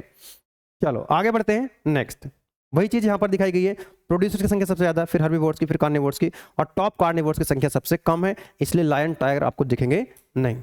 चलो आगे बढ़ते हैं। Sustainable development, that is very very important topic, जो कि आपको अपने जहन में उतार लेना चाहिए। अभी भी और आने वाले टाइम में भी जब भी कुछ भी एक्टिविटी आप करें, बिकॉज आप इंजीनियर हैं, इंजीनियर बनने जा रहे हैं आप लोग, तो आप बहुत लोगों को क्या करेंगे, इन्फ्लुएंस भी करेंगे, और आप किसी कंपनी में बड़ी पोस्ट पे भी जाएंगे तो आप डिसीजन भी लेंगे, किसी इंडस्ट्री में, किसी फैक्ट्री में, किसी प्लांट में अगर आप जाएंगे तो ये सस्टेनेबल डेवलपमेंट है, this is very very important. Sustainable development का मतलब ये है कि इस तरह से हमको डेवलपमेंट करना है, किसी भी चीज का डेवलपमेंट करना होगा तो ध्यान रखना है कि आने वाली जो जनरेशन्स हैं उनको भी कुछ चीजें हम दे के जाएं। ऐसा नहीं कि डेवलपमेंट के चक्कर में सब कुछ खर्च कर लिया, जितने भी रिसोर्सेस नेचर ने हमको दिए उस सारे के सारे आपने यूज कर लिए, पानी को वेस्ट कर दिया है ना, वाटर को इतना वेस्ट कर दिया कि कुछ बचा ही नहीं आने वाली जनरेशन्स के लिए, तो वही आपका सस्टेनेबल डेवलपमेंट कह रहा है। अब आप ध्यान से देखिएगा, अभी लगभग 8 बिलियन दुनिया की आबादी है, 2050 तक जो संभावना है 10 बिलियन, 10 बिलियन की जनसंख्या हो जाएगी दुनिया में। अर्थ पे जो बोझ रहने वाला है, अर्थ पे कितना बोझ रहेगा बेटा, अबाउट 2050 में लगभग 10 बिलियन पीपल जो है वो रहने वाले हैं। दिस, अब देखिए इतनी बड़ी संख्या जब हो जाएगी, आज भी कितने लोग भूखे सोते हैं जिनको खाना नहीं मिलता है, खाना मिलता है तो उसमें प्रोटीन नहीं है, उसके अंदर जो है जो खाने के अंदर चीजें रहनी चाहिए वसा नहीं है, उसके अंदर प्रोटीन नहीं है, उसके अंदर बहुत कुछ नहीं है, जिसका कारण बीमारियां बनती है। दिस अराइजेस, जनसंख्या इतनी ज्यादा हो जाएगी 2050 तक, this arises huge challenges in food, clothing, shelter. भाई बेसिक नीड क्या होती है इंसान की, रोटी कपड़ा मकान। अरे रोटी कपड़ा मकान, फूड क्लोथिंग एंड शेल्टर, खाने के लिए तो फूड चाहिए उसको, क्लोथिंग कपड़े चाहिए पहनने के लिए, शेल्टर रहने के लिए उसको जगह चाहिए, घर चाहिए। तो इन चीजों की कमी पड़ रही है आज भी, और आने वाले टाइम में और ज्यादा कमी पड़ेगी। ठीक है, development has to be visualised in the holistic manner where it brings benefits to all, not only for the present generation but also for the future generation। मतलब हमको इस तरह से डेवलपमेंट को विजुअलाइज करना होगा, इस तरह से हमको रिसोर्सेस का इस्तेमाल करना होगा कि केवल हमको प्रेजेंट जनरेशन को नहीं देखना है, आने वाली जो फ्यूचर जनरेशन है उनके बारे में भी सोचना है। ठीक है, the development that meets the need of the present without compromising the ability of future generation to meet their own needs. मतलब इस तरह से आपको डेवलपमेंट करना है कि जो आज की आवश्यकताएं हैं वो भी पूरी हो जाएं, और आने वाली जनरेशन, फ्यूचर की जो जनरेशन है वो कुछ अगर करना चाहें तो वो कर पाए। वो कुछ कर ही नहीं पाएंगे जब रिसोर्स खत्म हो जाएंगे। जब सारे रिसोर्सेज कंज्यूम हो जाएंगे तो आने वाली जनरेशन क्या प्रोड्यूस करेंगे, क्या क्रिएट करेंगे, कुछ नहीं हो पाएगा। Sustainable development emphasise on the balance between the economic growth, environmental protection and social inequity. देखिए, अगर आपको डेवलपमेंट करना है तो आप इस तरह की प्रैक्टिस कर सकते हैं, इस तरह से चीजों को कर सकते हैं कि अगर आप एनवायरमेंट को ध्यान में नहीं रखेंगे ज्यादा प्रॉफिट कमा सकते हैं, बहुत ज्यादा प्रॉफिट कमा सकते हैं। लेकिन सस्टेनेबल का मतलब है कि आपको एनवायरमेंट का भी ध्यान रखना है, एनवायरमेंट को भी प्रोटेक्ट करते हुए चलना है ना। तो क्या करता है, balance between the economic growth, growth भी करनी है, ग्रोथ करनी है, लेकिन ध्यान रखना है कि एनवायरमेंटल को प्रोटेक्ट करते हुए चलना है, और सोशल इक्विटी को भी ध्यान में रखना है। लेकिन इंडिया में तो हो रहा है ऐसे उल्टा कि जो अमीर है वो और ज्यादा अमीर होता जा रहा है, और जो गरीब है वो और ज्यादा गरीब होता जा रहा है। ठीक है, चलो आगे बढ़ते हैं बेटा, पढ़ेंगे। ठीक है, तो यहां पर आप देख सकते हैं ये सब होना चाहिए, मतलब प्लेनेट धरती के ऊपर आप देख सकते हैं कितना बोझ बनने जा रहा है। ठीक है, अब ये चीजें हैं हम डिटेल में भी समझेंगे कि भाई जो पार्टनरशिप है, ये बहुत सारे जो इंटरनेशनल हमारे एग्रीमेंट भी होते हैं, एक कंट्री दूसरे कंट्री के साथ कई सारी कंट्री मिलके जो एनवायरनमेंट का ध्यान रखती है, और वही ट्रम्प बा जो है वो आग लगा दे रहा है उसमें, जो है पूरे के पूरे जो है तेल में आग लगा दे रहा है, पेट्रोल में, डीजल में आग लगा दे रहा है, पूरे के पूरे जहाज उड़ जा रहे हैं, है ना। तो यही दिक्कत है, वो एनवायरनमेंट को ध्यान में रख रहे हैं, पूरा एनवायरनमेंट की धज्जियां उड़ा रखी किसने, ट्रम्प ने। चलो आगे बढ़ते हैं। Okay, elements of sustainable development. तो सस्टेनेबल डेवलपमेंट का जैसे कि आपको मैंने अभी बताया, जैसे इकोनॉमिक सस्टेनेबिलिटी, इकोनॉमिक ग्रोथ भी करनी है आपको, लेकिन साथ में एनवायरमेंटल प्रोटेक्शन का भी ध्यान में रखना है। क्योंकि अगर हम ग्रोथ नहीं करेंगे, अगर हम ग्रोथ नहीं करेंगे तो आज की जनरेशन भी ग्रोथ नहीं करेगी। आज भी देखो कितनी बेरोजगारी है, तो अपने अपने हिसाब से अपनी अपनी जीना तो है ना, रोटी कपड़ा मकान तो सबको चाहिए, तो आज भी करना है, इकोनॉमिक ग्रोथ करनी है, लेकिन थोड़ा सा ध्यान रखना है एनवायरनमेंट का भी। ठीक है ना, क्वालिटी ऑफ लाइफ को इंप्रूव करना है, पॉवर्टी को रिड्यूस करना है, गरीबी को कम करना है। ठीक है ना, एनवायरमेंटल सस्टेनेबिलिटी, एनवायरनमेंट को प्रोटेक्ट करते हुए चलना है। ठीक है, लिखा है protecting and managing the natural resources and ecosystem to ensure that they can sustain the future generation. बस सस्टेनेबल डेवलपमेंट का मतलब है फ्यूचर को भी ध्यान में रखना है। फ्यूचर को भी, आने वाली जनरेशन को भी ध्यान में रखना है। It involves reducing the pollution, pollution को कम करना है। कंजर्विंग द बायोडाइवर्सिटी, बायोडाइवर्सिटी का मतलब होता है कि किसी भी प्रजाति को, चाहे वो जब जीव जंतु हो, चाहे वो ह्यूमंस हो, ह्यूमन बीइंग हो, कुछ भी हो, कोई भी प्रजाति है जीव जंतुओं की, बायोडाइवर्सिटी का मतलब है उनको हर तरीके से फलने फूलने का मौका मिलना चाहिए। चलिए आगे बढ़ते हैं। सोशल सस्टेनेबिलिटी है ना, जस्टिस मिलना चाहिए सबको, human rights, social equality, community inclusion, ये सब इसके अंदर आता है। कल्चरल सस्टेनेबिलिटी, एक दूसरे का सम्मान करना चाहिए, ठीक है ना, एक दूसरे के हेरिटेज है उनका सम्मान करना है, जो ट्रेडिशंस हैं, जो पुराने ट्रेडिशन चला रहे हैं उनका सम्मान करना है एक दूसरे का, एक दूसरे की वैल्यूज का ध्यान रखना है। ये ह्यूमन वैल्यू के अंदर आप पढ़ेंगे, जब सेकेंडरी में आ जाएंगे ह्यूमन वैल्यू आप लोग पढ़ रहे होंगे। कल्चरल डाइवर्सिटी, जितने भी कल्चर है सभी के उसमें डाइवर्सिटी होनी चाहिए। चलिएगा अब हम बात करेंगे यहाँ पर सस्टेनेबल डेवलपमेंट गोल्स। ये 2 नंबर में 2 मार्क्स में एक बार पूछ लेता कि सस्टेनेबल डेवलपमेंट के 17 गोल बताओ, तो कौन कौन से हैं? नो पॉवर्टी, मतलब गरीबी रेखा से सबको बाहर निकालना है, अभी बहुत जनता गरीब है। जीरो हंगर, कोई भूखा ना सोए, ठीक है। Good health and wellbeing, quality education मिले, जेंडर इक्वलिटी, क्लीन वाटर सबको मिले, है ना, अफोर्डेबल एंड क्लीन एनर्जी सबको मिले। कहाँ मिल रही है? एनर्जी पे तो लड़ाई हो रही है आज, एनर्जी के ऊपर तो विश्व युद्ध होने के लिए तैयार है। पहले हम सुनते थे अभी कुछ टाइम पहले तक कि भाई अब जब विश्व युद्ध होगा तो पानी के ऊपर होगा, वाटर के ऊपर होगा विश्व युद्ध, उससे पहले जो है एनर्जी के ऊपर ही होने लग रहा है, ठीक है। नाउ तो decent work and economic growth, industry, innovation and infrastructure, ये सब लिख रखा है इन्होंने और ऐसा कुछ हो नहीं पाता है। तो ये सस्टेनेबल डेवलपमेंट के गोल हैं, मतलब ये सब कुछ इसके अंदर इंक्लूड होना चाहिए, ठीक है। तो एक बार इसको आप पढ़ लीजिएगा, 17 गोल्स हैं, याद कर सकते हैं तो कर लीजिएगा, नहीं तो जितने याद हो जाए उतने लिख दीजिएगा। Environmental impact assessment, this is again a very very important topic, ठीक है ना, कई बार एकेटिव एग्जाम में ये पूछा जाता है। एनवायरमेंटल इंपैक्ट असेसमेंट, इसका मतलब है समझेंगे, जैसे ये मान लीजिए कि एग्जाम्पल समझते हैं कि कोई केमिकल फैक्ट्री है ना, कोई केमिकल इंडस्ट्री या कोई भी प्लांट लगाना चाहता है, कोई इंडस्ट्रियलिस्ट है और वो किसी जगह पे है ना एक प्लांट लगाना चाहता है, एक इंडस्ट्री लगाना चाहता है, तो उसके लिए कुछ नॉर्म्स फॉलो करने पड़ेंगे। क्या वो जो हमारे एनवायरमेंटल के नॉर्म्स हैं क्या वो उनको फॉलो कर रहा है कि नहीं कर रहा है? तो इसके लिए क्या करते हैं, अब देखिए जब कोई इंडस्ट्री लगती है ना तो वहां से एयर पॉल्यूशन भी होता है और वहां से जो गंदा पानी निकलता है वो किसी न किसी आसपास में नाले में डाल दिया जाता है, तो वो पूरा का पूरा नदी में डाल देंगे किसी में, तो पानी का पूरा पानी जो है वो गंदा हो जाता है। तो वाटर पॉल्यूशन, वाटर बॉडी जो भी होगी, नदी होगा, कोई तालाब होगा, कोई नाला होगा, उसको गंदा करेगा। एयर पॉल्यूशन जो है वो करेगा।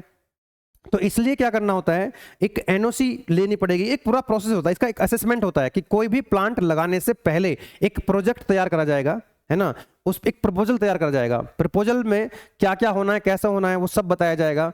फिर उसको जो है उसको देखा जाता है कि इसके एडवांटेज क्या हैं, है ना, उसके एडवर्स इफेक्ट क्या हैं, एडवांटेज डिसएडवांटेज को देखे जाएंगे। वो सारी चीजें पूरा का पूरा प्रोसेस होता है, पूरा असेसमेंट इसका किया जाता है। पूरा असेसमेंट क्या है, एनवायरमेंटल इंपैक्ट असेसमेंट, कि यानी कि जो फैक्ट्री, जो प्लांट, जो इंडस्ट्री लगने जा रही है उसका एनवायरमेंट पे क्या इंपैक्ट आएगा, उसका असेसमेंट किया जाता है। क्या? एनवायरमेंटल इंपैक्ट असेसमेंट के अंदर।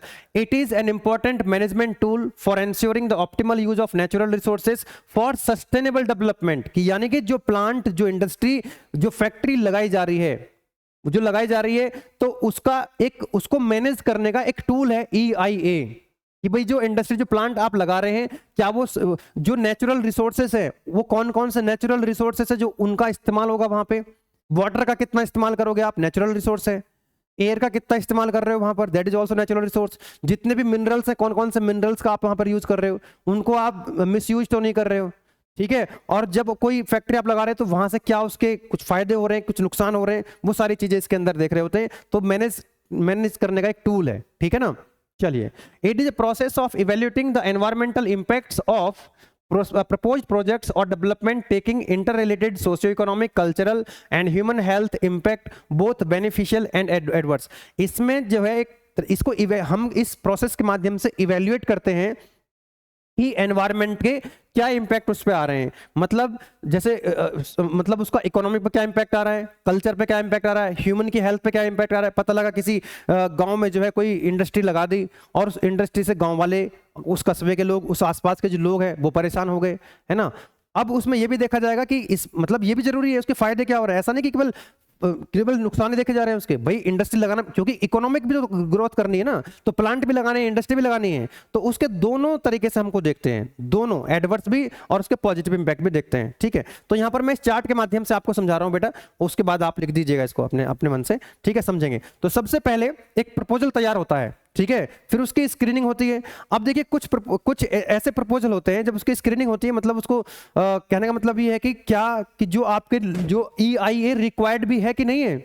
जैसे दूध की डेयरी आपको लगानी है ना, इधर से दूध खरीदा, इधर दूध बेच दिया, तो उसमें कौन सा पॉल्यूशन हो रहा है? कोई एयर पॉल्यूशन नहीं हो रहा है, ऐसा तो कुछ नहीं है उसमें कि एनवायरनमेंट पे बहुत ज्यादा नुकसान हो रहा है, तो EIA उसके लिए रिक्वायर्ड ही नहीं है ना। तो जो प्रपोजल आता है पहले देखा जाता है क्या उसके लिए EIA रिक्वायर्ड है कि नहीं है। अगर EIA रिक्वायर्ड नहीं है तो कोई दिक्कत ही नहीं है। अगर EIA रिक्वायर्ड है तो फिर स्कोपिंग होगी, फिर उसके इंपैक्ट देखे जाएंगे कि उस प्रोजेक्ट के, जो प्रोजेक्ट हमने तैयार करा है उसके इंपैक्ट क्या है, उसके नेगेटिव इंपैक्ट क्या है, उसके पॉजिटिव इंपैक्ट क्या है।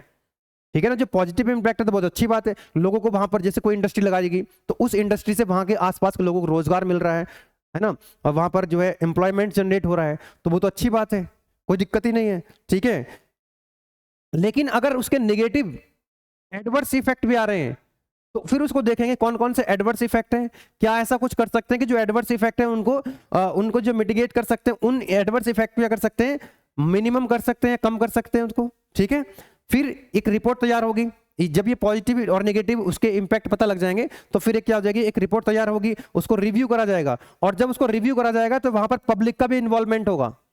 यहाँ पर जहां पर वो इंडस्ट्री जो फैक्ट्री जो लगाई जा रही है वहां पर पब्लिक का भी क्या होगा, एक इन्वॉल्वमेंट होना जरूरी है, पब्लिक से बात करी जाए। पता लगा पब्लिक के बिना ही जो है मतलब कागज तैयार कर दिए, डॉक्यूमेंट तैयार कर दिए, तो पब्लिक को भी जानकारी मिलाना चाहिए कि ऐसा ऐसा यहाँ पर होने वाला है, तो पब्लिक का इन्वॉल्वमेंट होगा, फिर उसको रिव्यू करा जाएगा, फिर यहाँ पर डिसीजन लिया जाएगा, या तो उसको अप्रूव करा जाएगा या तो फिर नॉट अप्रूव्ड। अगर मान लीजिए नॉट अप्रूव्ड हो गया, अप्रूव्ड नहीं हुआ, तो फिर नॉट अप्रूव्ड मतलब उसको रीडिजाइन करेंगे और फिर दोबारा प्रोसेस स्टार्ट होगा और रीसबमिट करेंगे। अगर वो अप्रूव्ड हो जाता है तो फिर उसको इंप्लीमेंट करेंगे।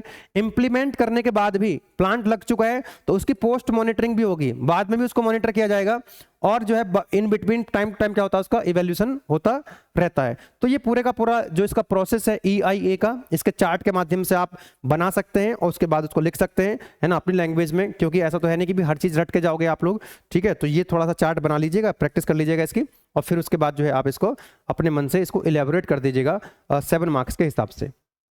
ठीक है, तो ये इंपॉर्टेंट टॉपिक था बेटा, इंपॉर्टेंस ऑफ EIA, है ना। ये अब जो मैंने आपको एक्सप्लेन किया बताया अभी, उसी को आप बना करके भी लिखेंगे तब आपको लिख पाएंगे इसको। EIA link the environment with development for the environmentally safe and sustainable development. EIA का पर्पज ये है कि एनवायरनमेंट सेफ रहे, एनवायरनमेंट पे नेगेटिव इंपैक्ट ना आए, और डेवलपमेंट कैसा होना चाहिए, सस्टेनेबल, आने वाली जनरेशन से फ्यूचर जनरेशन उनके लिए भी होना चाहिए। कॉस्ट इफेक्टिव भी बनाता है EIA, है ना। Analyze the effect of development activities on the environment well before the implemented। Implement करने से पहले जो एनवायरनमेंट पे क्या इफेक्ट हो सकते हैं वो पहले से पता लग जाता है। EIA का मतलब ही ये था। अगर एडवर्स इफेक्ट आ रहे हैं तो उनको मिटिगेट करने की स्ट्रेटजी बनाई जा सकती है। इम्प्लीमेंट, मान लीजिए कुछ ऐसे इंपैक्ट है जो नेगेटिव है, प्लांट लगाने से पहले उसके बारे में सोच सकते हैं कि भाई प्लांट लग जाएगा तो ये दिक्कतें आएंगी, तो उनको मतलब ऐसी स्ट्रेटजी बनाई जा सकती है कि उनको दूर किया जा सके। EIA makes sure that the development plan is environmentally sound and within the limits of the, कहने का मतलब ये है कि सब कुछ एनवायरनमेंट को ध्यान में रखते हुए आपको यहाँ पर डेवलपमेंट करना है। ठीक है, तो जो मेन टॉपिक्स थे, जो इसके मेजर पोर्शन थे, जो इंपॉर्टेंट टॉपिक्स बार बार एग्जाम में आते हैं, वो मैंने एक्सप्लेन कर दिए हैं। ठीक है, बाकी ये PDF आपको मिल जाएगी, इसमें आपको कॉमन सेंस वाले कुछ टॉपिक्स हैं, जैसे effects of human activities on the environment, कि जो ह्यूमन एक्टिविटीज होती हैं उनका एनवायरनमेंट पे क्या इफेक्ट आता है। जैसे फॉर एग्जाम्पल फूड, जैसे फूड है ना, भाई जनसंख्या जैसे बढ़ रही है, ह्यूमन एक्टिविटी से फूड पे क्या इंपैक्ट आएगा, है ना। तो ह्यूमन एक्टिविटी से फूड पर या फूड के कारण क्या इंपैक्ट आएगा, है ना। तो वो एक बार इसकी हेडिंग आप पढ़ लीजिएगा और अपने मन से आप लोग लिखेंगे, ठीक है ना। चलिएगा, देन यहाँ पर देखिए फूड, यहाँ पर मैं थोड़ा सा और एक बेसिक आइडिया दे दूँ आपको। देखिए जब फूड है, फूड की कमी जब हो जाती है तो इसमें कई सारी बीमारियां बच्चों में लग जाती हैं, जैसे कुपोषण हो गया, अंडर नरिशमेंट हो गया। अगर खाना मिल नहीं रहा है उनको, ठीक है, उसके अंदर सफिशिएंट कैलोरीज नहीं है, भाई खाना मिल रहा है, खाना मिल या तो मिल नहीं रहा है, मिल रहा था उसके अंदर सफिशिएंट कैलोरी नहीं है, तो वो इस तरह से हो जाएगा, सूख जाएगा, है ना, उसके अंदर एनर्जी नहीं बचेगी। दूसरा, अगर मान लीजिए उसको खाना मिल भी रहा है तो उसके अंदर देखिए खाना एक्स्ट्रा मिल रहा है तो उसके अंदर क्या नहीं है, उसके अंदर प्रोटीन्स नहीं है, तो वो खाना तो मिल रहा है लेकिन उसके अंदर प्रोटीन नहीं है, बसा नहीं है, तो वैसा हो जाएगा। ठीक है ना, प्रोटीन होना जरूरी है, विटामिन होना जरूरी है, फैट्स होना जरूरी है, खाने के अंदर मिनरल्स होना जरूरी है। तो ये बेसिक बेसिक चीजें हैं जो आपको थोड़ा सा पता रहनी चाहिए। ठीक है, तो फिर मैंने नोट्स में डाल दिया है। ठीक है, नोट्स में डाल दिया, तो एक बार इसको रीड आउट करेंगे।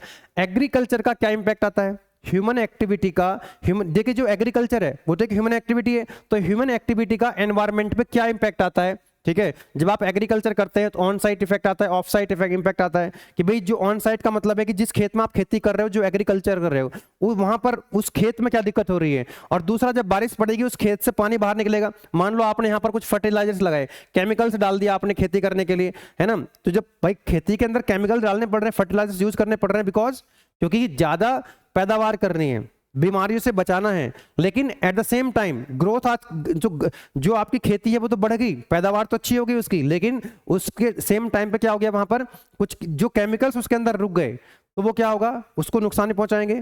वो किसी, अब मान लीजिए बारिश पड़ी, वो केमिकल्स बह करके नदी में चले गए और वो पानी जो है आगे तक जाएगा, तो नदी का पानी अब खेतों में से, जहां से नदी पास हो रही है, अगल बगल के खेतों में से पानी नदी के अंदर चला गया, तो उसके अंदर तो केमिकल्स भी हैं, वो पानी आगे तक जाएगा। नदी का पानी जिन जिन जहां जहां पर बहता हुआ जाएगा, वो जहां पर उसको जो है वो नुकसान पहुंचाएगा। ठीक है, तो ऑन साइट इफेक्ट भी आते हैं इसके, ऑफ साइट इफेक्ट भी आते हैं। जब आप खेती करते हैं तो डिफॉरेस्टेशन, खेती करोगे जंगल को काटना पड़ेगा पहले। अब पहले बहुत जंगल हुआ करते थे, अब जंगल को क्लीन करके, जंगल को काट काट के डिफॉरेस्ट कर करके जो है वहां पर खेती करी जा रही है, तो वो एनवायरमेंट, सॉइल डिग्रेड हो जाती है, इरोजन हो जाता है, वाटर पॉल्यूशन होता है ना। जब ये पानी जो है केमिकल मिल जाएगा पानी, तो पानी क्या हो जाएगा, एक वाटर पॉल्यूशन हो जाएगा, ग्रीन हाउस गैस एमिशन भी होगा, लॉस ऑफ बायोडाइवर्सिटी भी होती है। ठीक है, तो थोड़ा सा एक बेसिक, आप पेस्टिसाइड्स, कि भाई पेस्टिसाइड का यूज कर रहे हैं, है ना, कीड़े मकोड़ों को भगाने के लिए, फंजाई को और ये सब भगाने के लिए क्या करते हैं, ये स्प्रे करना पड़ रहा है आजकल, खेतों में स्प्रे करते हैं, तो फिर उसके भी बहुत सारी दिक्कतें पैदा होती हैं, बीमारी पैदा हो जाती हैं। ठीक है, नाउ ट्रांसपोर्टेशन का भी क्या इम्पैक्ट आता है, ट्रांसपोर्टेशन का क्या इम्पैक्ट आता है, क्योंकि ह्यूमन एक्टिविटी है, ये सब ह्यूमन एक्टिविटी है। ह्यूमन एक्टिविटी का, जैसे ट्रांसपोर्ट भी क्या कि ह्यूमन एक्टिविटी है, उसका एनवायरमेंट पे क्या इंपैक्ट आएगा, एयर पॉल्यूशन बढ़ेगा, नॉइस पॉल्यूशन बढ़ेगा, बोलो यस और no, green house gas emission बढ़ जाएगा। ठीक है, वाटर पॉल्यूशन, ये सब। तो एक बार इसको आप रीड आउट कर लेंगे। हाउसिंग, आप घर बनाते हैं तो क्या उस पर फर्क पड़ता है, जब घर बनाते हैं तो बहुत सारे रिसोर्सेज का वहां पर यूज होता है, तो मतलब ये ऐसी एक्टिविटी है, आप अपने मन से इसको लिख सकते हैं। ठीक है, तो यहाँ पर हमारी जो यूनिट नंबर 1 है बेटा कंप्लीट होती है, और लास्ट में स्ट्रीम को, इसको जो है वीडियो को एंड करने से पहले लगभग 1.5 घंटे में हमने कोशिश करी है कि ये जो 1.5 घंटे के अंदर पूरी की पूरी यूनिट हमारी कंप्लीट हो गई है, यूनिट नंबर 1। ठीक है, तो जिस दिन आपका लास्ट एग्जाम, यही आपका लास्ट एग्जाम होने वाला है सॉफ्ट स्किल्स का और ईवीएस का, तो 19 तारीख को आपको उड़ान बैच मिल जाएगा, ब्रांच वाइज आपको मिलेगा, CS, IT, electrical, mechanical, EC, सभी स्टूडेंट्स के लिए ब्रांच वाइज यहाँ पर मिलेगा। जैसे अगर मैं बात करूँ CS और CS की जितने भी एलाइड ब्रांच हैं, AI, ML, जितने भी एलाइड ब्रांच हैं, सबका सिलेबस क्या रहने वाला है, सेम रहने वाला है। ठीक है, तो यहाँ पर आपको मैथमेटिक्स 4 पढ़ना है बेटा। ठीक है, आपको DSTL पढ़ना है, तो ये दोनों सब्जेक्ट मैथमेटिक्स से रिलेटेड है, ये गुलशन सर आपको पढ़ाएंगे। एक सब्जेक्ट है आपका डेटा स्ट्रक्चर DS, एक आपका COA है, बहुत ये कोर सब्जेक्ट है आपके बेटा। ये कोर सब्जेक्ट कौन पढ़ाएगा आपको, डॉक्टर निधि पारा सर मैम पढ़ाएंगी, बहुत बढ़िया कंटेंट आपको मिलेगा। 2.0 का मतलब ये है कि 1.0 भी आपके पास पूरा पूरा रहेगा, और 2.0 के अंदर पूरा नया कंटेंट आपको मिल जाएगा। नेक्स्ट, इसी तरह से आरंभ बैच है हमारा बीटेक फर्स्ट ईयर के लिए, जो नए स्टूडेंट्स आएंगे, हम आपसे अपील करेंगे जो नए स्टूडेंट्स हैं उनको आप रिकमेंड कर सकते हैं अगर आपको कंटेंट हमारा गेटवे क्लासेस का अच्छा लगता है। ठीक है, तो इसमें भी जो है 1.0 रहेगा, 2.0 के अंदर नया कंटेंट आपको यहाँ पर मिलेगा। ठीक है, बाकी जितने भी मैकेनिकल वाले स्टूडेंट्स हैं, मैकेनिकल सेकेंड ईयर में जब आप जाएंगे, है ना, तो एक नया चैनल हमने बनाया हुआ है, उस पर आप ज्वाइन कर लीजिएगा। और यहाँ पर आपको कोर सब्जेक्ट, 3 कोर सब्जेक्ट आपको देखने को मिलने वाले हैं। थर्मोडायनामिक्स मैं आपको पढ़ाऊंगा यहाँ पर, ठीक है ना, एक फ्लूइड मैकेनिक्स है और एक मटेरियल साइंस है। तो अलग अलग टीचर्स आपको अलग अलग सब्जेक्ट पढ़ाएंगे। देखिए सेकेंड ईयर के अंदर अलग अलग टीचर, अलग अलग सब्जेक्ट्स के अलग अलग टीचर्स आपको मिल रहे होंगे ब्रांच वाइज। EC के अलग टीचर्स होंगे, इलेक्ट्रिकल के अलग होंगे, अविनाश सर आपको पढ़ाएंगे, ठीक है ना, और मैकेनिकल के अलग, CSIT के अलग। तो ब्रांच वाइज सिलेबस रहेगा, तो ब्रांच वाइज आपके यहाँ पर टीचर भी रहेंगे। गुलशन सर जो है वो सभी ब्रांच के अंदर पढ़ाएंगे, बिकॉज वहां पर मैथमेटिक्स 4 जो है हर एक ब्रांच को पढ़ना होता है। मैथमेटिक्स 4 क्या है कि सभी ब्रांच के स्टूडेंट्स को पढ़ना होता है, आइदर इन 3rd सेम और 4th सेम। चलिए, आप सभी लोग अपना एग्जाम अच्छे से दे करके आए, लास्ट एग्जाम है, पूरी जान लगाओ, है ना। 70 मार्क्स का ही पेपर ये भी है, मार्क्स उतने ही है जितने बाकी सब्जेक्ट्स के हैं, इसलिए आपको ये देखना है कि हम कैसे अपने जो मार्क्स हैं उसको अच्छे से स्कोर कर सकें। ऑल द बेस्ट आप सभी को, थैंक यू।